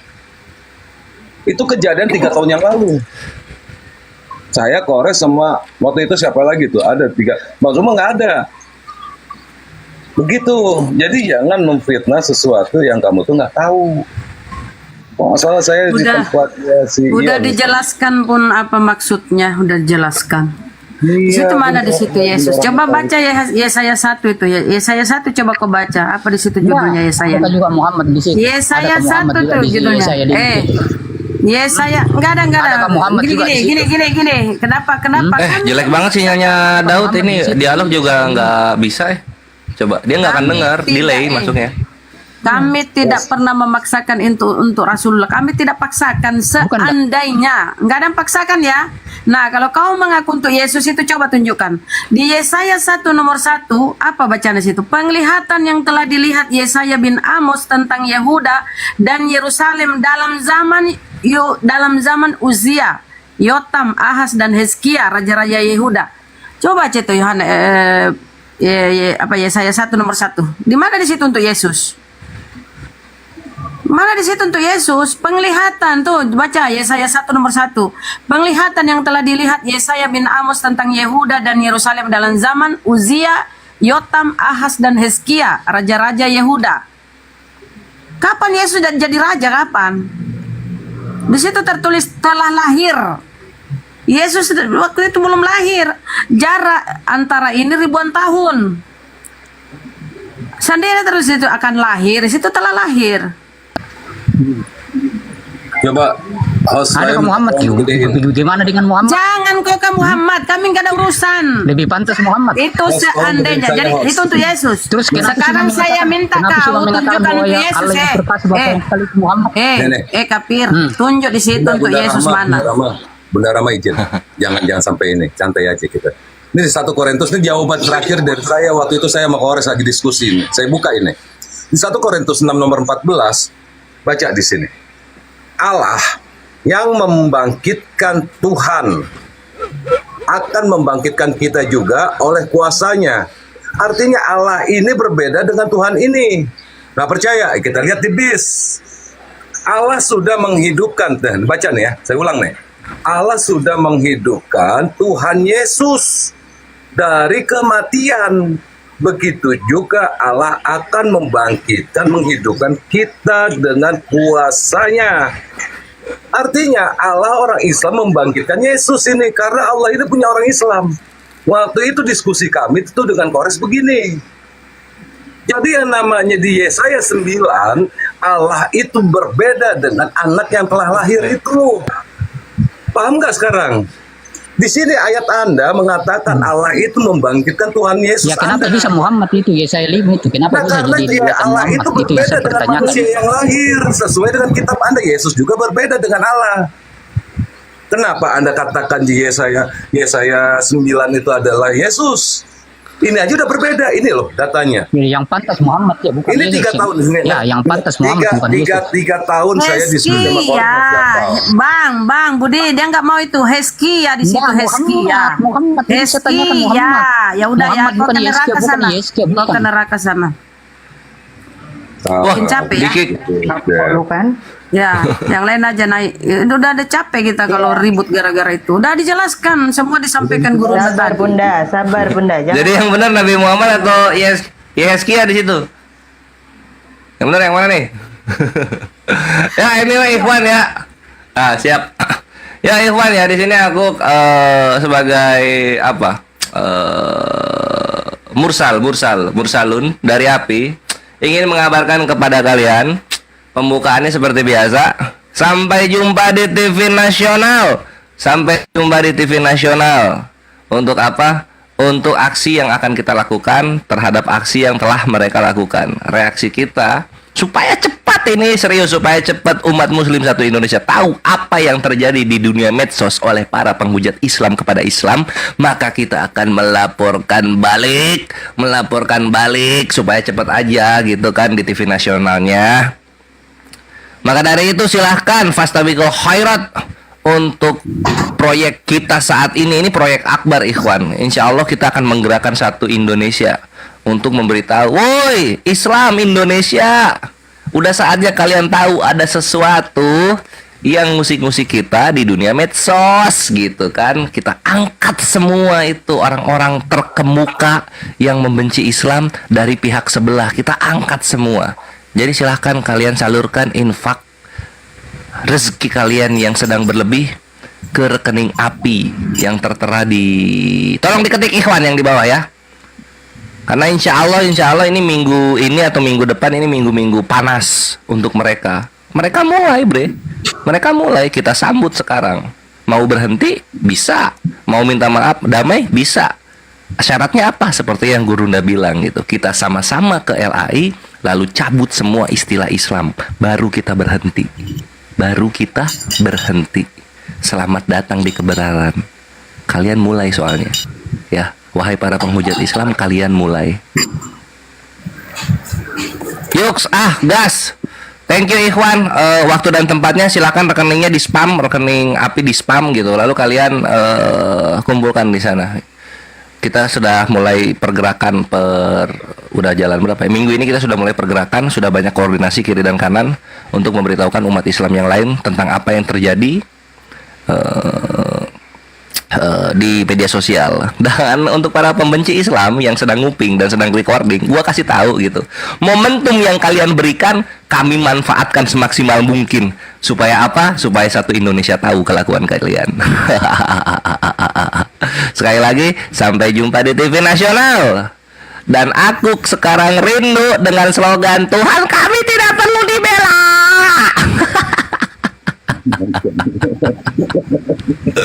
Lanjut. Habib, selamat sore. Habib. Assalamualaikum, selamat sore juga. Waalaikumsalam. Agamanya Islam ya? Alhamdulillah. Apa yang mau disampaikan Bang Habib? Enggak, penggemar berat aja Bunda sama Gurunda ini. Lihat Gurunda ini, mana Gurunda ini? Gurunda lagi nelpon. Lagi nelpon. Enggak, kamu mau nanya Gurunda Bunda. Yang betul Gurunda ada ke Sumatera Utara Bunda? Iya, ada di VT-nya Bang, itu datang deh Bang. Iya, kayaknya ada itu. Padahal kita expose tuh Bang di media sosial, dia ada di Sumatera Utara. Enggak kelihatan ya.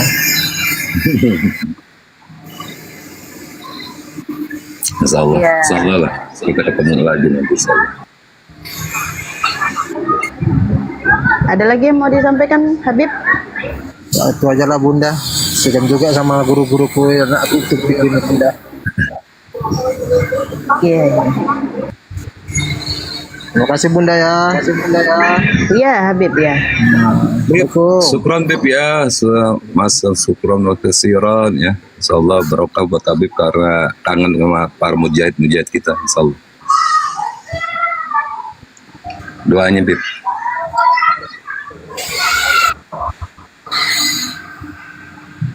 Ya, Habib, izin saya turunkan, Bib.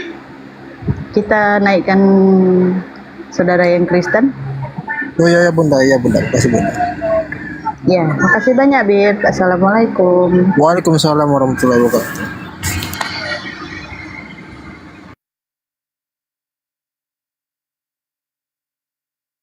Ya, yang Kristen silakan naik. Yang Muslim jangan naik dulu ya. Bantu tap-tap aja di bawah. Assalamualaikum Bang Perah Istar.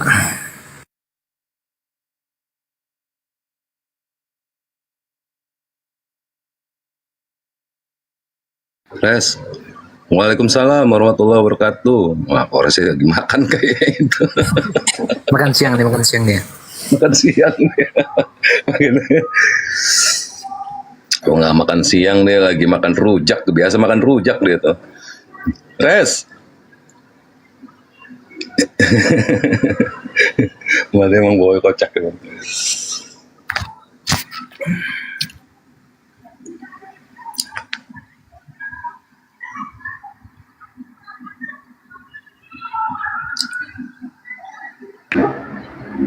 Ya, selamat siang Bang Adr Bonak. Ya, selamat siang Bang Adr Bonak. Ya, selamat siang Bang Adr Bonak. Ya, halo selamat siang. Assalamualaikum. Agamanya apa, Bang? Islam. Waalaikumsalam. Ada yang mau disampaikan, Bang?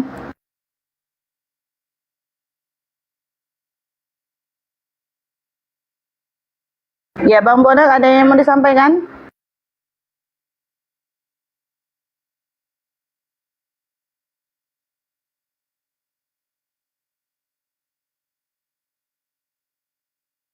Bang Bonak, ini apa sinyalku ya yang lagi parah ya?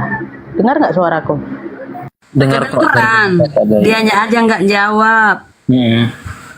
Ya udah turun aja ya Bang Bonak. Kita utamakan kawan Kristen dulu. Penyembah anak Tante Maria, silakan naik.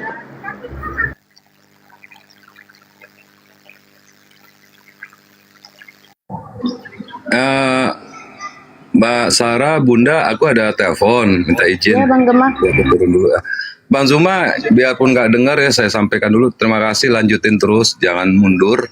Ya, Kores juga. Nih Bang Julius ya, Insya Allah akan ganti kok semua apa yang kita usahakan di dunia ini.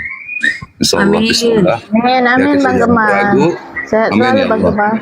La raiba fihi hudal lil muttaqin. Mudah-mudahan kita itu ketemu nanti di golongan orang-orang muttaqin kepada Allah Subhanahu wa taala. Subhanallah wa bihamdika asyhadu an la ilaha illa anta astaghfiruka wa atubu ilaik. Assalamualaikum warahmatullahi wabarakatuh. Salam satu Tuhan buat kita semuanya. Waalaikumsalam warahmatullahi wabarakatuh. Kristen, silakan naik. Jones, naik Jones, jangan typing di bawah. Mental kacang ya.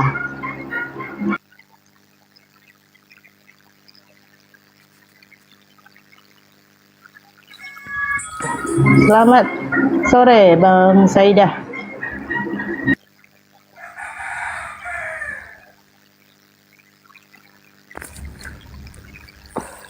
Bang Saidah. Loh. Apakah suaraku seram kali ya Bunda ya? Terlalu seram. Ya. Aduh, si IWG ini pula. Ini suruh naik. Ya lu naik, pakai adab ya. Iya, saya mah pakai adat mulu. Cuman mau nanya. Nanya apa? Ya, Muhammad kan menyiarkan Islam kan ya. Tapi di Al-Zukhruf itu Islam itu Isa Al-Masih itu ketika disiarkan Bani Quraisy. Baru tadi ku bilang.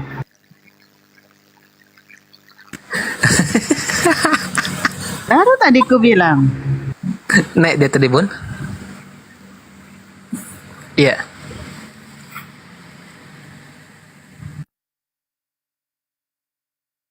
Ya, yang Kristen silakan naik. Jangan typing di bawah, capek.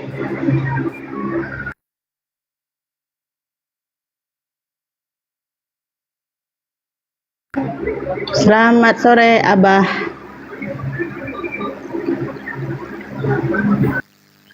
Masih loading ya dua-duanya? Iya. Ini roomnya kawan di bawah tap-tap ya. Nge-lag nih. Tap-tap layar dong, bantu tap-tap layar guys. Nih. Loading lama kali ini dua orang ini. Lempar aja Kak Sarah. Dilempar aja deh. Diam-diam mau merungkatkan Komal dia tuh. Lempar aja. Enggak, dia loading. Loading soalnya. Loading. Di bawah. Hei, kamu ngapain lagi IWG? Dia lagi naik. Kamu ngapain lagi? Mau pansos? Mau nanya, kan Muhammad menyiarkan Islam. Ya kan? Di Al-Zukhruf itu ketika dia menyiarkan Islam. Kasih. Oh, ada Pera. Ya, sama Bang Pera ya, sama Bang Pera. Waalaikumsalam warahmatullahi wabarakatuh. Gimana kabar? Ya. Hajar Bang. Lelah dan tampan. Sama dengan Kristen, Abang. Bagian mananya? Iya, Muhammad itu menuankan Isa itu. Menyiarkan Gak mungkin. Isa. Coba tunjukkan Islam itu menyembah Tuhan ada kelaminnya di mana? Iya, itu ketika dia menyiarkan Islam kan, ketika nama Isa diangkat, hebohlah, bergemuruhlah Bani Quraisy. Dan berkata, Oke, tunjukkan di mana Nabi Isa membuat rugi peternak babi 2000 babi. Di mana? Ntar dulu itu di Al-Zukhruf 5758. Ketika nama Isa diangkat, ya bergemuruhlah mereka. Hebat mana Isa atau Tuhan-Tuhan kami, gitu katanya Bang. Jadi iya. Maksudnya gini, kalau misalnya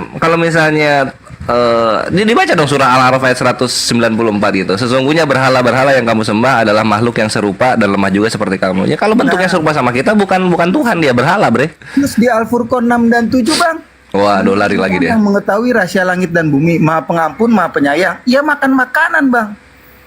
Berjalan ke pasar-pasar. Itu siapa ya?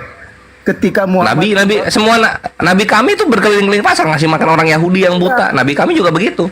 Ini Maha Pengampun, Maha Penyayang. Maha Pengampun di mana Nabi bisa mengampuni? Itu ayat 6 dan 7 ketika di mana coba? Datang. Kita akan menyiarkan Islam nih, menyiarkan kabar gembira. Ya kan? Terus dibilang dianggap membawa dongeng. Suruh sebutin dongengnya kan tuh 6 dan 7. Terus? Ya kan? Maha Pengampun, Maha Penyayang, makan makanan. Apa tuh hubungannya? Ya siapa itu makan makanan, keliaran pasar-pasar. Berarti Nabi Isa ini makan makanan bentuknya, bukan orang. Iya. Hah? Ya itu, siapa itu Bang? Itu Nabi Isa berarti ya? Maha Pengampun, Maha Penyayang. Di mana Nabi Isa mengampuni itu di mana? Gini loh IWG. Lu tuh kalau misalnya mau lihat Nabi Isa gitu ya, lu tinggalkan dulu Yesus. Gitu. Karena Nabi Isa dan Yesus itu tidak sama di mata Kores. Ada Nabi Isa itu membuat rugi peternak babi. Ada nggak? Nggak ada. Kita terima beritanya cuma sebagian. Al-An'am 34. Sungguh telah. Nah kalau misalnya cuma sebagian, sekarang mana 8 Injil lagi yang punya murid-muridnya Yesus? Mana 8 Injil lagi? Siapa yang sebagian di sini? Para rasul. Nah, kalau misalnya sebagian, sekarang kenapa Injil cuma 4 enggak 12? Kan murid-murid Yesus itu ada 12. Kenapa cuma 4? Ya kan dia melalui saksi aja kan disuruh bersaksi. Nah, 12 murid lagi. 12 murid Yesus ini saksi bukan? Samaria sampai ujung bumi. Mantap, betul sekali. 12 murid Yesus itu saksi bukan, gua tanya. 12 murid Yesus saksi bukan? Dijawab dong. 45, 46, 47. Oke, mantap. Al-Azab itu perkataan Allah. Sekarang yang gua tanya saksi Yesus ini 12 muridnya bukan? Iya. Nah, sekarang kenapa cuma 4 Injilnya? Ya karena nggak semuanya menuliskan. Artinya cuma sebagian yang mengimani Yesus di sana. Cuma sebagian berita yang lu dapat, tidak 12. Saling melengkapi, Bang. Loh, kalau saling melengkapi harusnya 12 dong. Nah, harusnya 12. Tidak semuanya, tapi nah, artinya cuma sebagian. Itulah yang dimaksud dengan apa yang lu syubhatkan gitu loh. Sebagian berita yang lu dapat itu hanya datang dari 4 muridnya Yesus. Sampai kepada Muhammad, Bang. Tapi cuma sebagian kalau di Kristen, karena cuma 4 Injilnya. Iya, tapi sampai kepada Muhammad, alhamdulillahnya, Bang. Loh, kalau sampai kepada Nabi kan bukan dari mereka. Kalau Nabi kan dari Allah. Membedakan Rasul satu dengan Rasul yang lainnya. Kalau nggak boleh membedakan, kenapa cuma 4? Kalau nggak boleh membedakan, kenapa cuma 4? Mana 8 lagi, mana Injil? Nggak semuanya pintar menulis, Bang. Loh, kan ada Roh Kudus yang menuntun. Gimana sih? Yang penting itu Muhammad itu menjadi percaya itu, Bang. Lo percaya langsung dari Allah. Kalau lo kan dari manusia-manusianya. Cuma sebagian. Gimana dari Allahnya, Bang? Lo itu kan perkataan Allah semua, nggak kayak Matius, Markus, Lukas, Yohanes. Kedua Muhammad banyak rasul-rasul yang lain. Nah, sekarang rasul-rasul yang ini kenapa cuma 4 Injilnya? Mana 8 lagi, mana? Ya, Muhammad dapat mana 8 lagi? Mana 8 lagi? Katanya sempurna pengabarannya. Katanya semua saksi-saksinya melihat. Kenapa cuma sebagian yang bersaksi? Mana 8 lagi? Harusnya kan 12. Di dalam kitab-kitab itu saling melengkapi. Nah, kalau saling melengkapi 8 lagi mana? Anjing, gua tekan lu di situ. Ayo, katanya lu sebagian, ya. Kenapa cuma Matius, Markus, Lukas, Yohanes? Sekarang ini Lukas emang ketemu Yesus, Lukas? Gua tanya. Lukas ketemu nggak sama Yesus? Di mana ketemunya Lukas sama Yesus? Semua tulisannya terverifikasi. Coba sekarang terverifikasi, iya gitu. Tapi benar ketemu atau enggaknya itu loh. Al-An'am 33 34 banyak ayat-ayat didustakan tuh, banyak ayat-ayat. Banyak ayat-ayat didustakan gitu kan. Banyak ayat-ayat didustakan. Kenapa didustakan? Kenapa didustakan? Kenapa didustakan? Sama saya sebelum saya ketemu ayat itu, Muhammad. Loh, Yesus juga sama gue sering WhatsAppan kalau kayak gini mah. Muhammad sedih tuh, Bang. Yesus juga sering curhat ke gue, nangis dia. Perjanjian baru, umatnya di jalan di perjanjian yang mana, Bang? Perjanjian final. Perjanjian dari Bani Israel. Nah, kami dari perjanjian final untuk seluruh manusia. Perjanjian baru, Bang, karena dia. Nah, kalau gua perjanjian final dari seluruh manusia. Nah, Muhammad perjanjian baru kalian. Bukan. Perjanjian yang mana? Perjanjian final. Kalau gua perjanjian final kami. Kami dari perjanjian final. Mau kemana lu? Final tuh battle, Bang. Oh, enggak. Kalau lu kan perjanjian baru belum final, gitu. Kalau gua perjanjian final. Battle tuh apa sih? Nanti battle. Battle apa? Battle rap? Mau kemana sih? Nah, kalau ada final tuh ada semifinal dulu. Udah masuk semifinal belum? Nah, itulah perjanjian lama sama perjanjian baru, dia semifinal gitu. Finalnya di Islam. Dan Muhammad itu membawa Injil, Bang. Nah, iya, kabar gembira kan? Itu yang ada di sisinya kan? Yang ada di sisinya Isa Al-Masih kan? Enggak, yang ada di iman kami gitu. Oh, yang ada di iman. Imannya iya, Islam itu iman kami. Islam itu iman kami gitu. Yang tidak mengimani bahwa imannya di dalam batin lah, gitu loh. Di dalam batin iman kami. Kabar gembira mengenai karunia yang besarnya itu yang mana, Bang, di Allah? Karunia besar itu kami akan berkumpul bersama keluarga-keluarga kami di surga abadi. Bang, Jumat di Ar-Ra'd ayat 23. Ah, itu. Ayo. Apa itu ternyata ini ya, Bang, ya? Apa? Penebusan kali ya, Bang, ya? Kalau penebusan dalam hadis dikatakan Yahudi dan Nasrani akan menjadi penebus kami di neraka. Waduh, hebat sekali. Mantap ya. Nah, iya gitu loh. Jadi lu nggak bisa pelitat-pelitat sama gue karena apa? Gue tahu borok-boroknya apa yang lu imani gitu loh, IWG. Jawab atas kesalahannya sendiri. Amsal 28 62 16. Betul. Itu sama seperti di Amsal 28 nomor 14, orang fasik dipakai sebagai tebusan orang yang benar gitu loh. Mantap nggak? Orang fasik dipakai sebagai tebusan orang yang benar. Jadi nggak mungkin ada orang mati kemudian dia menebus dosa. Orang yang mati ini adalah orang benar, nggak mungkin karena sudah dikunci oleh Amsal. Orang fasik dipakai sebagai tebusan orang yang benar. Mantap nggak? Fasik. Orang berhutang membayar orang yang ngutangin. Iya. Amsal lu baca itu, Amsal orang fasik dipakai sebagai tebusan orang yang benar. Iya, itu kan orang fasik. Sama dengan orang berdosa menebus orang berdosa dong. Enggak, orang yang benar tertulisnya. Baca Bible-nya kamu ya, jangan bohong-bohong kamu. Gua penatua loh. Jangan bohong-bohong. Bang. Lo salahin Salomo kalau kayak gitu. Ya terbalik tuh. Itu salahin Salomo. Coba ada yang bisa bukain nggak? Ada yang bisa bukain nggak? Amsal 28 nomor 14. Ada yang bisa bukain nggak? Coba. Ini gua lebih percaya Salomo yang seorang raja daripada IWG yang belum bisa menafkahi orang tuanya. Ya kan? Iya. Belum melayakan banyak orang gitu. Iya. Coba dibukain. Ada nggak yang bisa open cam? Coba. Ada nggak yang bisa open cam? Coba kasih lihat IWG. Raja Salomo bilangnya begitu IWG. Terbata-bata kan lu? Iya. Waduh, ini nggak ada yang bisa open cam ya? Memang mantap, alhamdulillah. Nah sekarang kayak gini, itu apa namanya? Jadi ketika nanti ada orang fasik, orang-orang fasik ini dia akan dipakai sebagai penebus orang-orang yang benar. Itulah kenapa dalam hadis Yahudi dan Nasrani itu ditaruh ke dalam neraka sebagai tebusan bagi kita umat Muslim. Karena umat Muslim itu orang yang benar. Mantap. Mau lari kemana lagi? Ayat berapa bang? Amsal 21 nomor 18. Amsal 21 nomor 18. Iya, coba bukain deh supaya paham IWG. IWG ini mau bohong-bohong dia. Dia kira orang benar menebus orang yang berdosa. Walah, ini menentang ini namanya. Ini menentang kebenaran ini. Amsal 21 nomor 18 sudah dikasih tahu kok. Orang fasik dipakai sebagai tebusan orang benar, gitu. Berarti Isa bukan orang benar. Berarti orang bukan Isa itu ya. Enggak, kalau lu mau bawa ke sana, yang mati di salib siapa? Iya, orang yang benar. Gimana? Ayo dibaca dulu Amsal 21 nomor 18 dibaca dulu. Kita bicara penebusan ya, kita bicara penebusan nih, WG. Nah, sekarang iya coba. Nah itu tolong digedein itu Sarah Rihana. Itu udah gede. Amsal 21 nomor 18 baca. Tuh apa tuh? Bacain, IWG bacain. Orang fasik dipakai sebagai tebusan orang benar dan pengkhianat. Buar. Ganti orang jujur. Mantap, selamat datang di kebenaran. Nah sekarang yang mati siapa yang mati? Yang mati siapa? Yang mati pengkhianat dong berarti ya. Iya, sesuai Amsal. Begitu ya bang ya. Iya. Berarti ini dong ya. Waduh luar biasa. Enggak, yang kebalik itu yang mengimani gitu, yang mengimani yang kebalik gitu. Berarti di Amsal tertulis kok. Mau bohong-bohong aja. Kata Muslim dong harusnya kalau Yesus tidak disalibkan, Bang. Iya bisa. Iya, nggak ada kata Muslim berserah diri dong. Kan dia lah. Iya. Dia diganti. Iya. Atau gimana? Mau dihapus itu. Iya kan, berarti nggak ada kata Muslim. Berarti jadi siapa ya? Jadi kalau misalnya melihat orang fasik dipakai sebagai tebusan orang yang benar, nah Nabi Isa ini orang fasik atau orang yang benar? Isa kan orang benar. Nah kalau gitu yang disalib orang benar.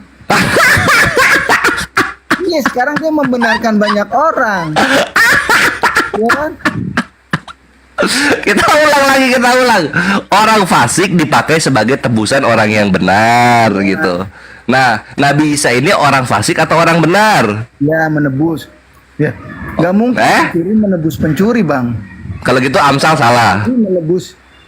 Iya, nggak mungkin lah. Sebab yang namanya penebusan itu, ya kan? Oh, berarti, Bang. Berarti Salomo ini harusnya jangan jadi raja gitu, karena ngomongnya salah-salah. Kalau gitu, ini Salomo jangan jadi raja karena ngomongnya salah-salah kalau gitu. Itu konteksnya beda mungkin, Bang. Nah, kalau mungkin apa kemungkinan yang paling pas? Ya kemungkinan yang paling pas ya makanya Isa itu harus mati. Harus mati. Oh berarti kalau misalnya pakai Amsal artinya ini Nabi Isa yang lu samakan dengan Yesus ini orang fasik gitu. Kan dibilang itu dia menggenapi hukum Taurat. Menggenapi hukum Taurat. Mati dia nggak menggenapi hukum Taurat, Bang. Nah sekarang di mana dalam hukum Taurat hukum salib ini menebus dosa manusia? Di mana? Di mana dalam hukum Taurat ada hukum salib? Di mana? Iya. Itu kan sebagai perumpamaan sama seperti bisa meninggikan ular tedung itu.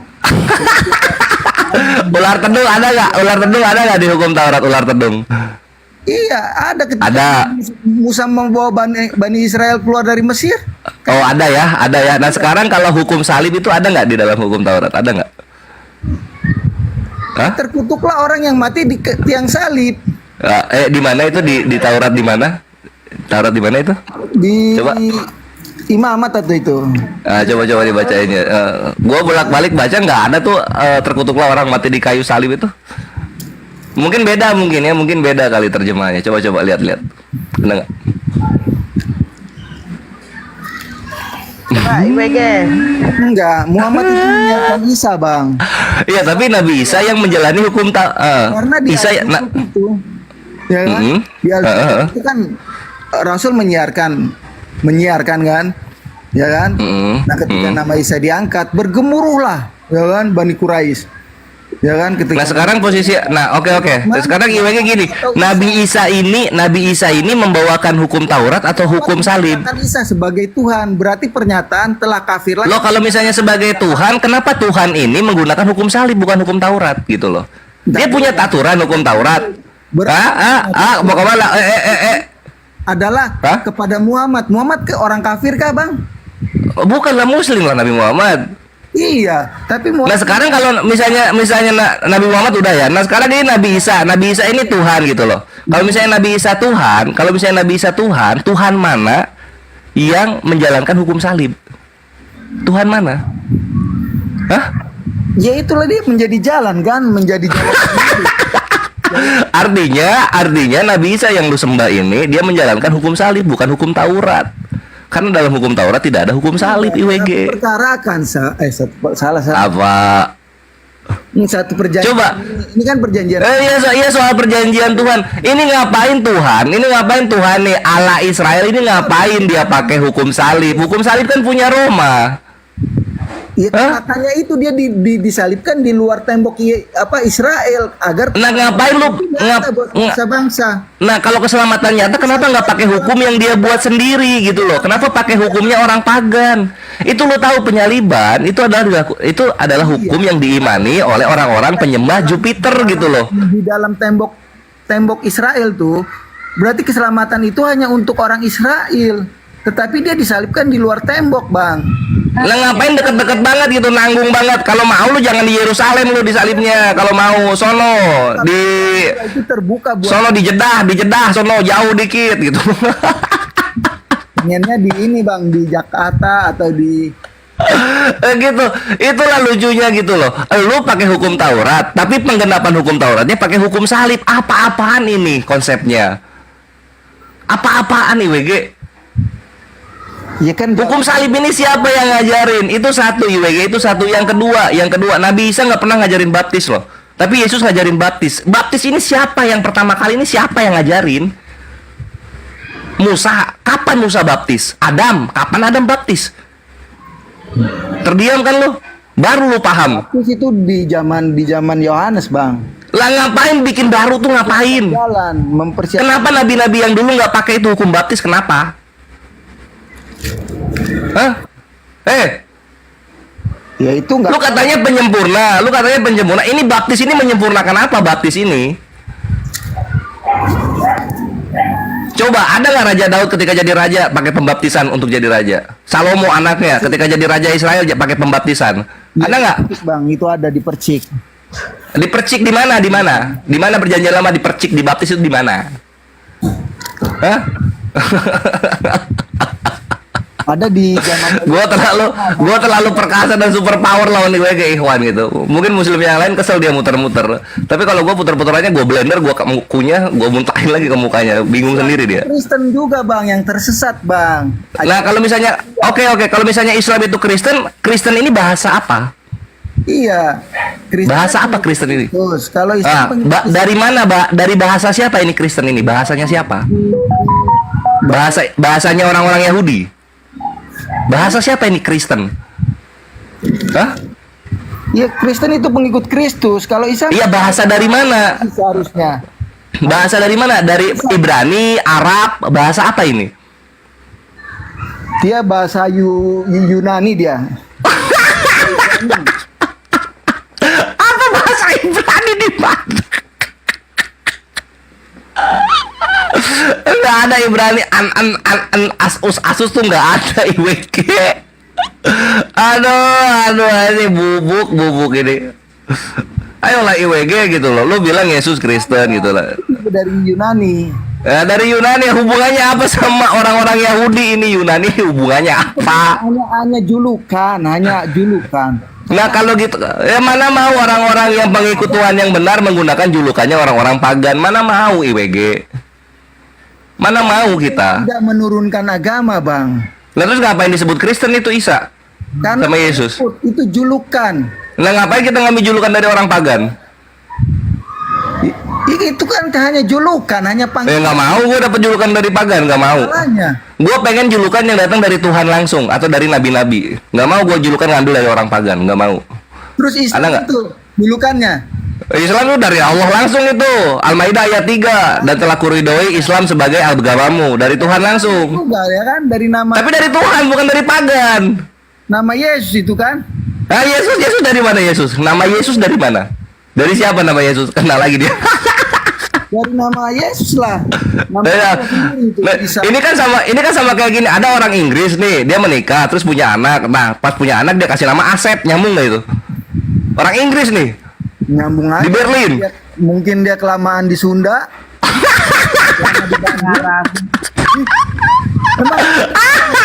Banyak. Sah-sah. Aduh, lucu banget. Enggak, maksudnya lu tuh menyampaikan keselamatan gitu kan, tapi istilah-istilah yang lu pakai itu tidak pernah diperkenalkan Tuhan. Gimana mau selamat kita? Muhammad ini jalannya benar. Ambil perjanjian dari Bani Israel. Dia mengambil perjanjian dari Bani Israel, ya. Terus? Ya kan dia ngambil perjanjian baru. Nah, ada nggak perjanjian dari Bani Israel ini tentang salib, tentang Kristen, tentang Yesus gitu? Ada nggak? Umatnya berjalan di mana? Umatnya berjalan di perjanjian final. Tadi udah. Ya, di dalam Al-Quran itu nggak jelas perjanjian yang mana. Perjanjian final. Kabar yang mana? Kabar gembira yang final. Yang mana? Yang final. Finalnya apa? Finalnya ketika kita nanti sampai di surga, kita berkumpul dengan orang-orang yang kita cintai gitu loh. Jangan tanda. Sekarang kalau misal enggak, itu udah gue jawab kok. Titik itu bukan tanda tanya. Titik itu bukan tanda tanya. Enggak ada tanda tanya. Gue titik itu titik. Gimana tertuliskan apa? Final. Ar-Ra'd ayat 23. Coba bacakan. Sesungguhnya orang-orang soleh dari kaum muslimin, mereka akan menjadi penghuni surga yang kekal bersama orang tua mereka, nenek moyang mereka, dan anak istri mereka serta cucu-cucu mereka. Selamat datang di kebenaran. Itu kekal. Terus perjanjian lu apa sih? Ar-Ra'd ya kata Allah lah. Hah? Mau kemana lagi lu? Ayo, mau lari kemana? Siapa? Kata Allah. Nah, 2 kali lu nanya nih. Apa? Bisa dipastikan nggak? Udah dipastikan, sudah ada Harisa, udah ada di surga itu Harisa. Coba dibaca Ali Imran ayat 169. Lewati apa tuh? Ihdina sirotol mustaqim katanya tuh, rambut dibelah 7. Apa itu asyirot? Ihdina sirotol mustaqim, jalan yang lurus. Az-Zukhruf ayat 64. Aduh, lu gimana mau selamat lu? Istilah-istilah dari Tuhan aja nggak tahu. Gimana sih? Loh iya, itu kan nanti pakai iman, pakai amal ibadah. Lu kalau punya amal, lu kalau punya iman bisa lu lewatin gitu loh.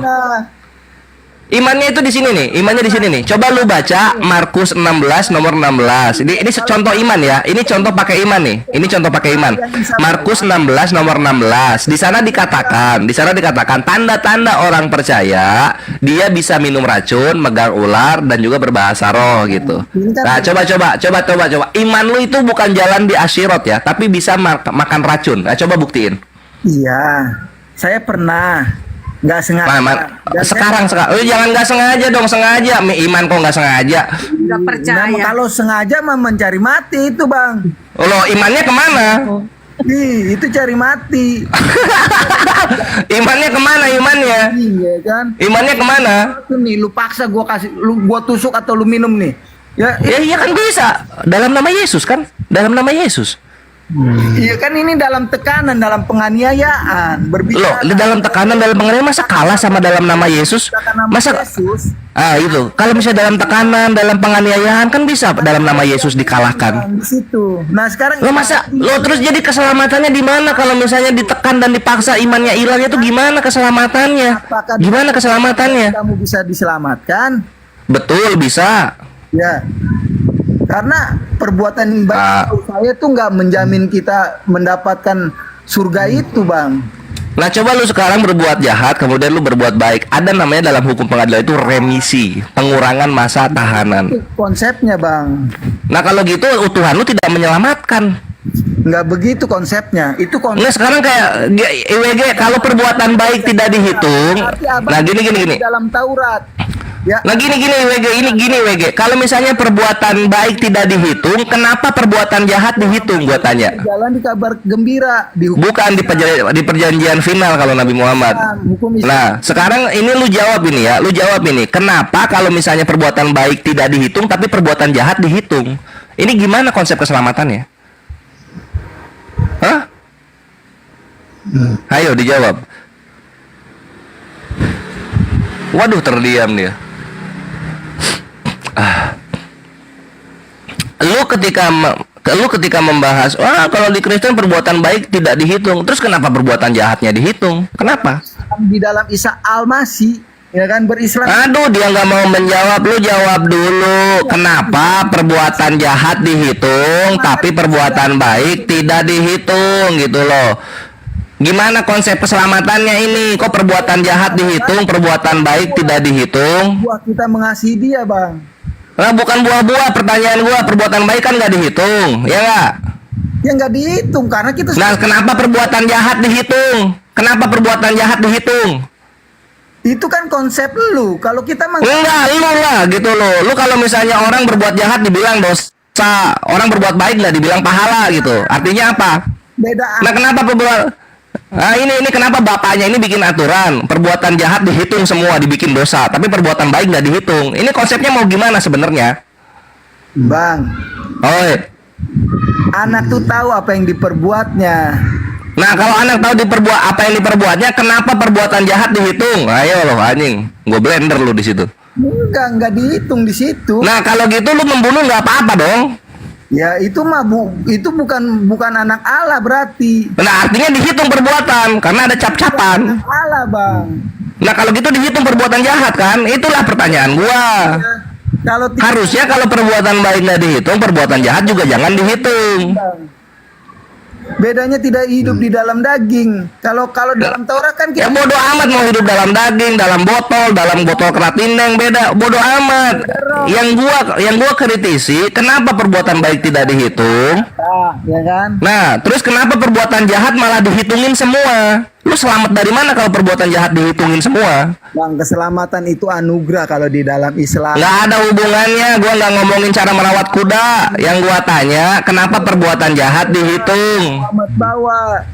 Yang Nabi Muhammad bawa itu Al-Quran Nur Karim, keselamatan yang nyata, yang tidak perlu menuhankan Tuhan berkelamin. Yang gua tanya sekarang, kenapa ketika perbuatan baik itu tidak dihitung, tapi perbuatan jahat dihitung semua? Kenapa? Jawab.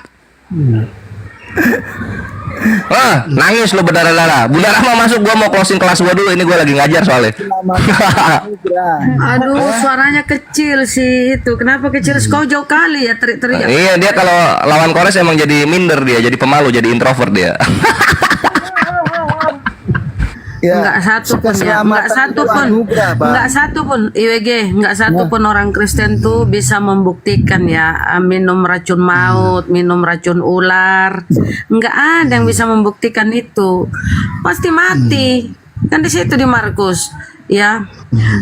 Bila kau percaya minum racun maut pun kau tidak akan binasa, kau akan diselamatkan. Kau berbicara dalam bahasa roh.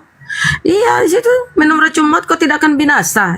Nah, banyak pendeta-pendeta tuh di seluruh dunia mencoba, tapi apa? Dia mati. Dia ngapain dicoba, Mbak? Kecuali dia dalam perjalanan. Artinya kan tantangannya di situ. Dalam tekanan, dalam tantangannya di situ, Bang. Tantangannya di situ. Itu pasti nggak akan mati. Tantangannya di situ. Kalau kau percaya, kau akan diselamatkan. Nah, pertanyaannya, kau nggak percaya kah? Apakah pendeta itu nggak percaya kepada Yesus? Kok dia mati? Kan gitu. Kalau dia percaya harusnya dia selamat. Kan tantangannya situ. Coba baca Markus 16. Coba kita buka Markus 16 ya. Apa katanya di situ di Markus 16? Minum racun maut pun kau tidak binasa asal kau percaya. Bukalah, Bang. Tantangannya itu di Kristen. Coba baca itu. Parah. Iya kan begitu bunyinya. Iya. Tapi Islam itu sama dengan Kristen, Mbak. Cuman ajarannya sebagian. Enggak ada sama-samanya di dalam Quran itu kontradiksi kami yang kafir. Kau itu Muhammad Tritunggal, itu Bang. membawa Isa. yang adalah jalan kebenaran dan hidup, yang adalah Bapak Isa? Allah. Tetapi dibilang Itu kafir, Mbak. Di dalam Al-Quran Karena tertulis di Al-Zukhruf laqad itu yang kafaral disiarkan adalah ladzina Isa. Bismillahirrahmanirrahim. Laqad kafaral ladzina qalu innallaha huwal masih ibnu Maryam. Sungguh telah kafir. Kafir itu banget yang perkataan berkata manusia. Allah Allah itu itu tidak Isa putra mengkafir-kafirkan. Maryam. Aduh, kenapa suara muncul kali? Karena di An-Nahl 64 Muhammad itu menjelaskan apa yang diperselisihkan antara Yahudi dengan kekristenan. Mana dia tadi bahas Muhammad itu tidak racun, berdiri sekarang di- Mbak dan besok tidak bentar bahas beroposisi onde-onde lagi kau ke ini. Yahudi. Aduh, Tetapi itu mengajak kenapa orang kau ini Yahudi ya? percaya Yesus. Kepada Isa. Siapa orang Yahudi percaya kalau sama Yesus? Kalau orang Yahudi percaya Yesus pasti nggak dibunuh dia, nggak disalib. Karena Buktinya dia disalib. itu ya perkataan telah kafirlah itu framing Yahudi. Aduh. Framing Al-Quran Yahudi itu bukan perkataan Itu Allah. Allah yang bilang loh. Parah kali dia yang hotel. bilang dari mana itu? Mana ada Allah mengkafirkan? Nggak ada Sini Allah gini, mengkafirkan. kalau kau benar, kalau imanmu benar, saya mau aku tantang minum racun. Dengar.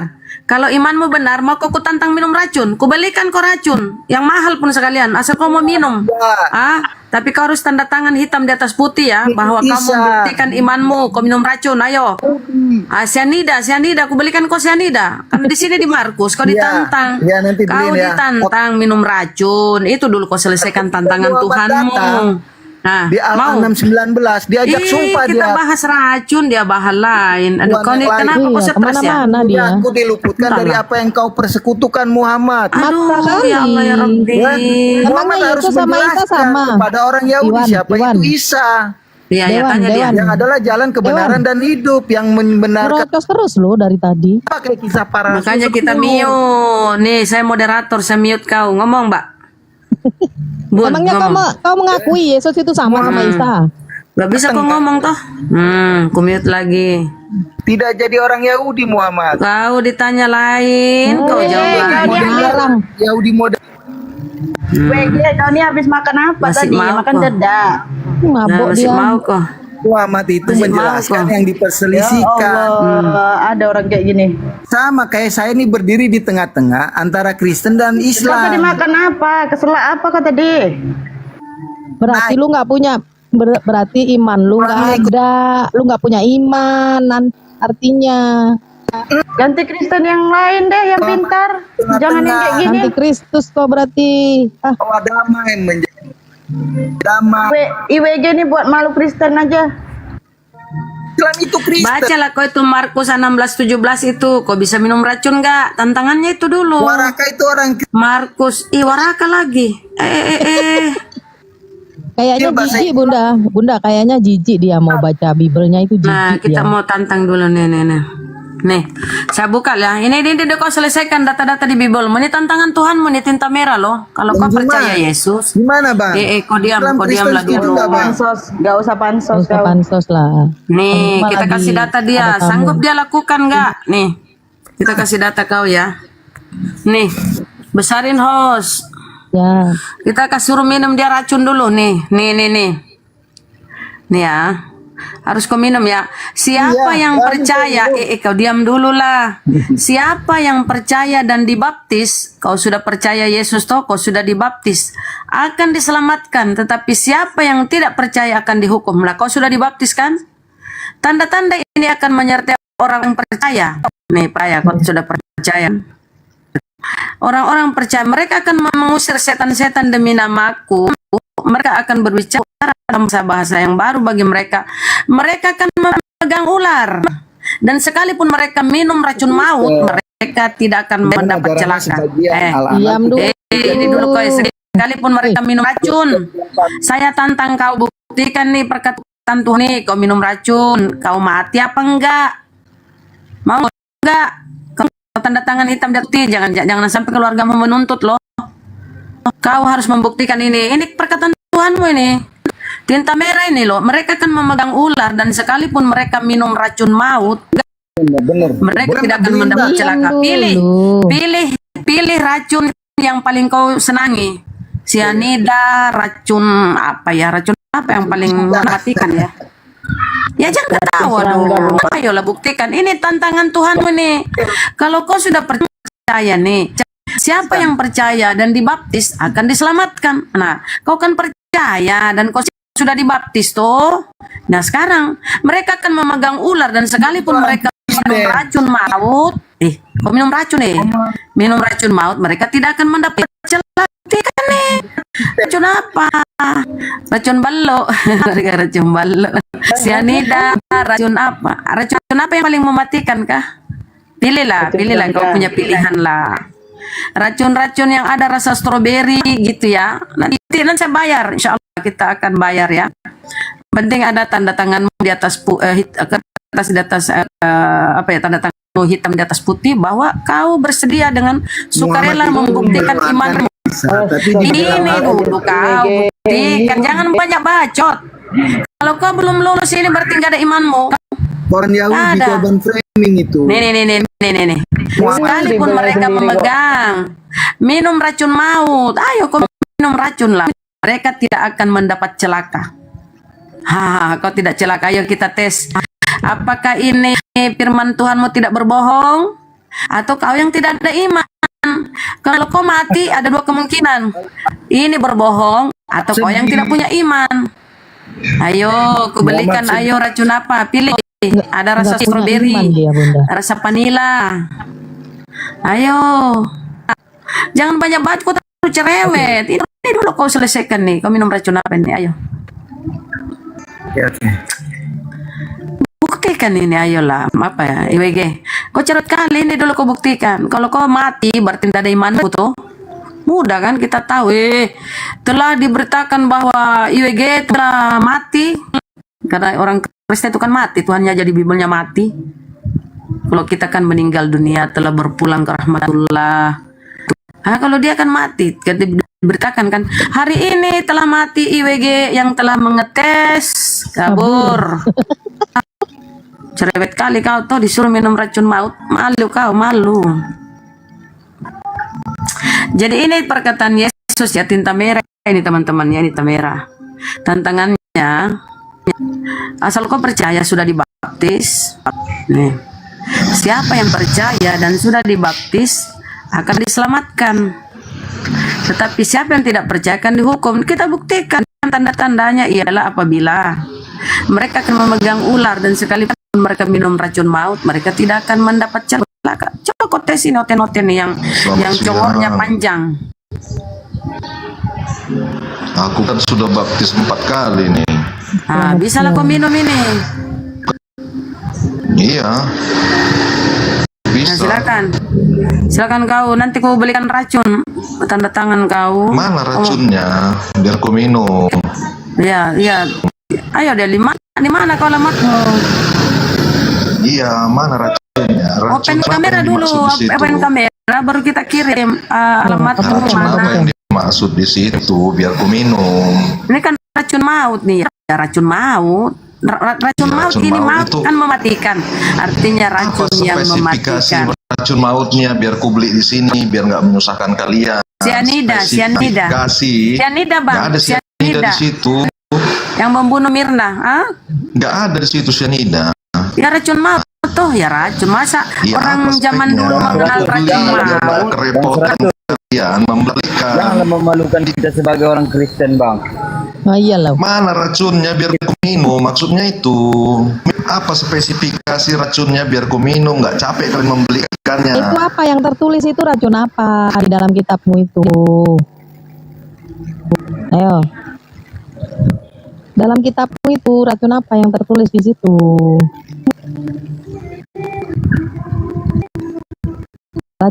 Racun yang cuma 3 hari mati adakah? Kau bangkit lagi? Racun apa itu yang mati sementara lah, jangan mati selamanya. Mana ada situ racun 3 hari mati sementara, enggak ada.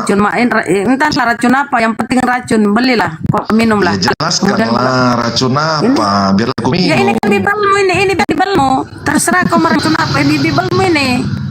Tanya ke penulis, ini racun apa? Intinya maut. Maut itu kan kematian. Maut itu kematian.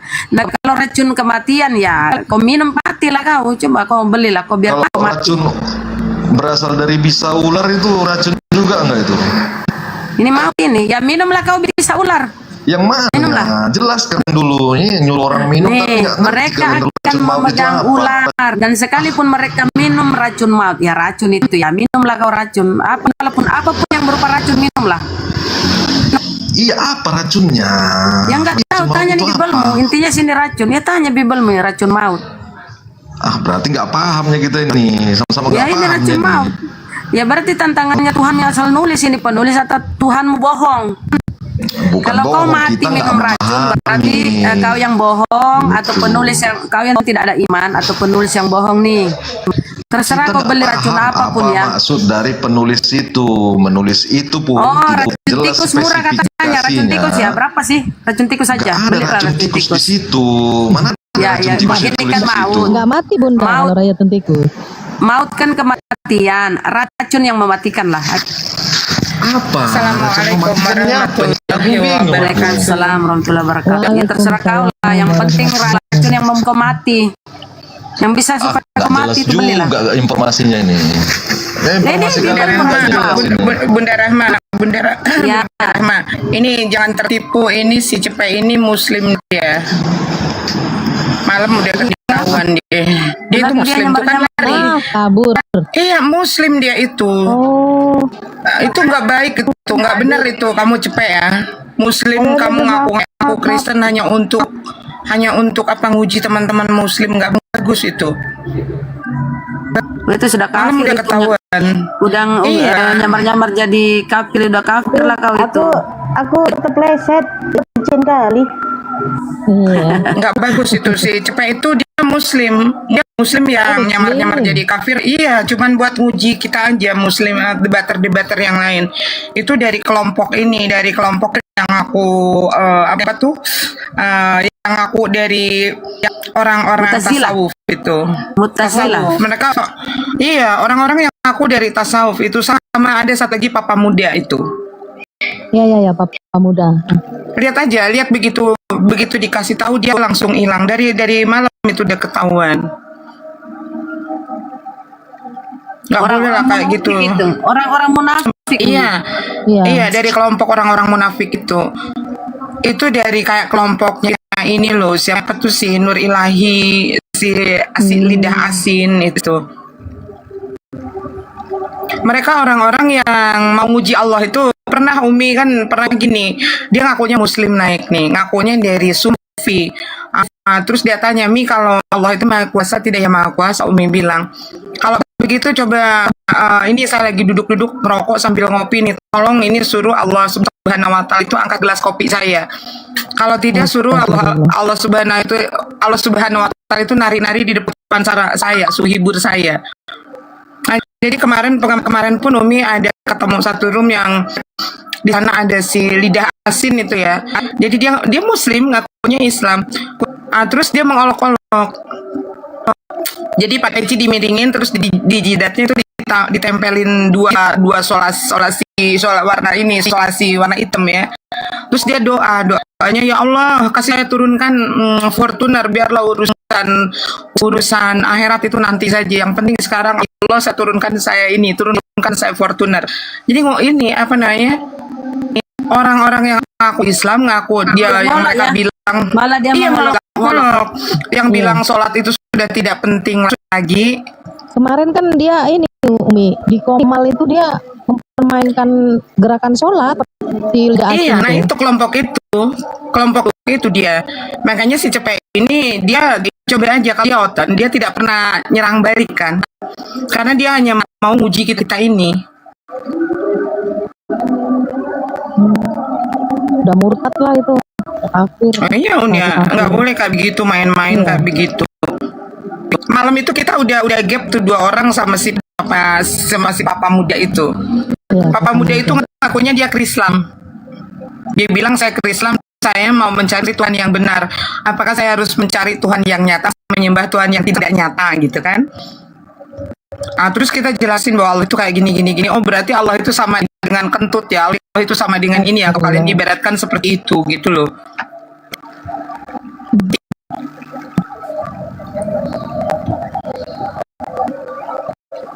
Makanya lihat aja.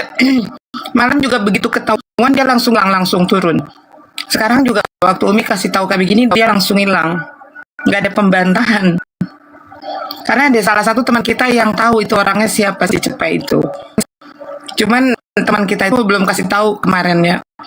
Saya tahu dia siapa, Muslim dia bilang. Bahaya orang-orang gitu. Bukan Oten dia itu.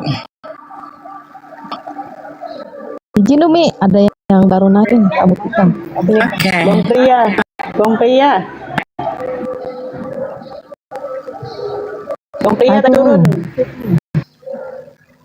Turun apa tadi dia? Kepental. Kepeset tadi Bang Pria. Oh. Jadi gimana Bang Pria? Sudah bulat? Merah lagi sinyalnya. Ya, Tajo, selamat sore. Agamanya apa?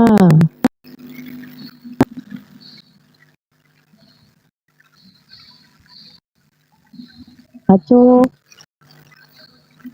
Ini rum bunda nih ngelek loh. Kawan-kawan di bawah tetap ya, kuat-kuatin ya, tap-tapnya dikencangin. Tajo monitor. Yang. Oten kalau dengar suara Umi kayaknya agak bergairah mereka ya. Dikencangin tap-tapnya. 2 kursi buat kawan kita Oten ya.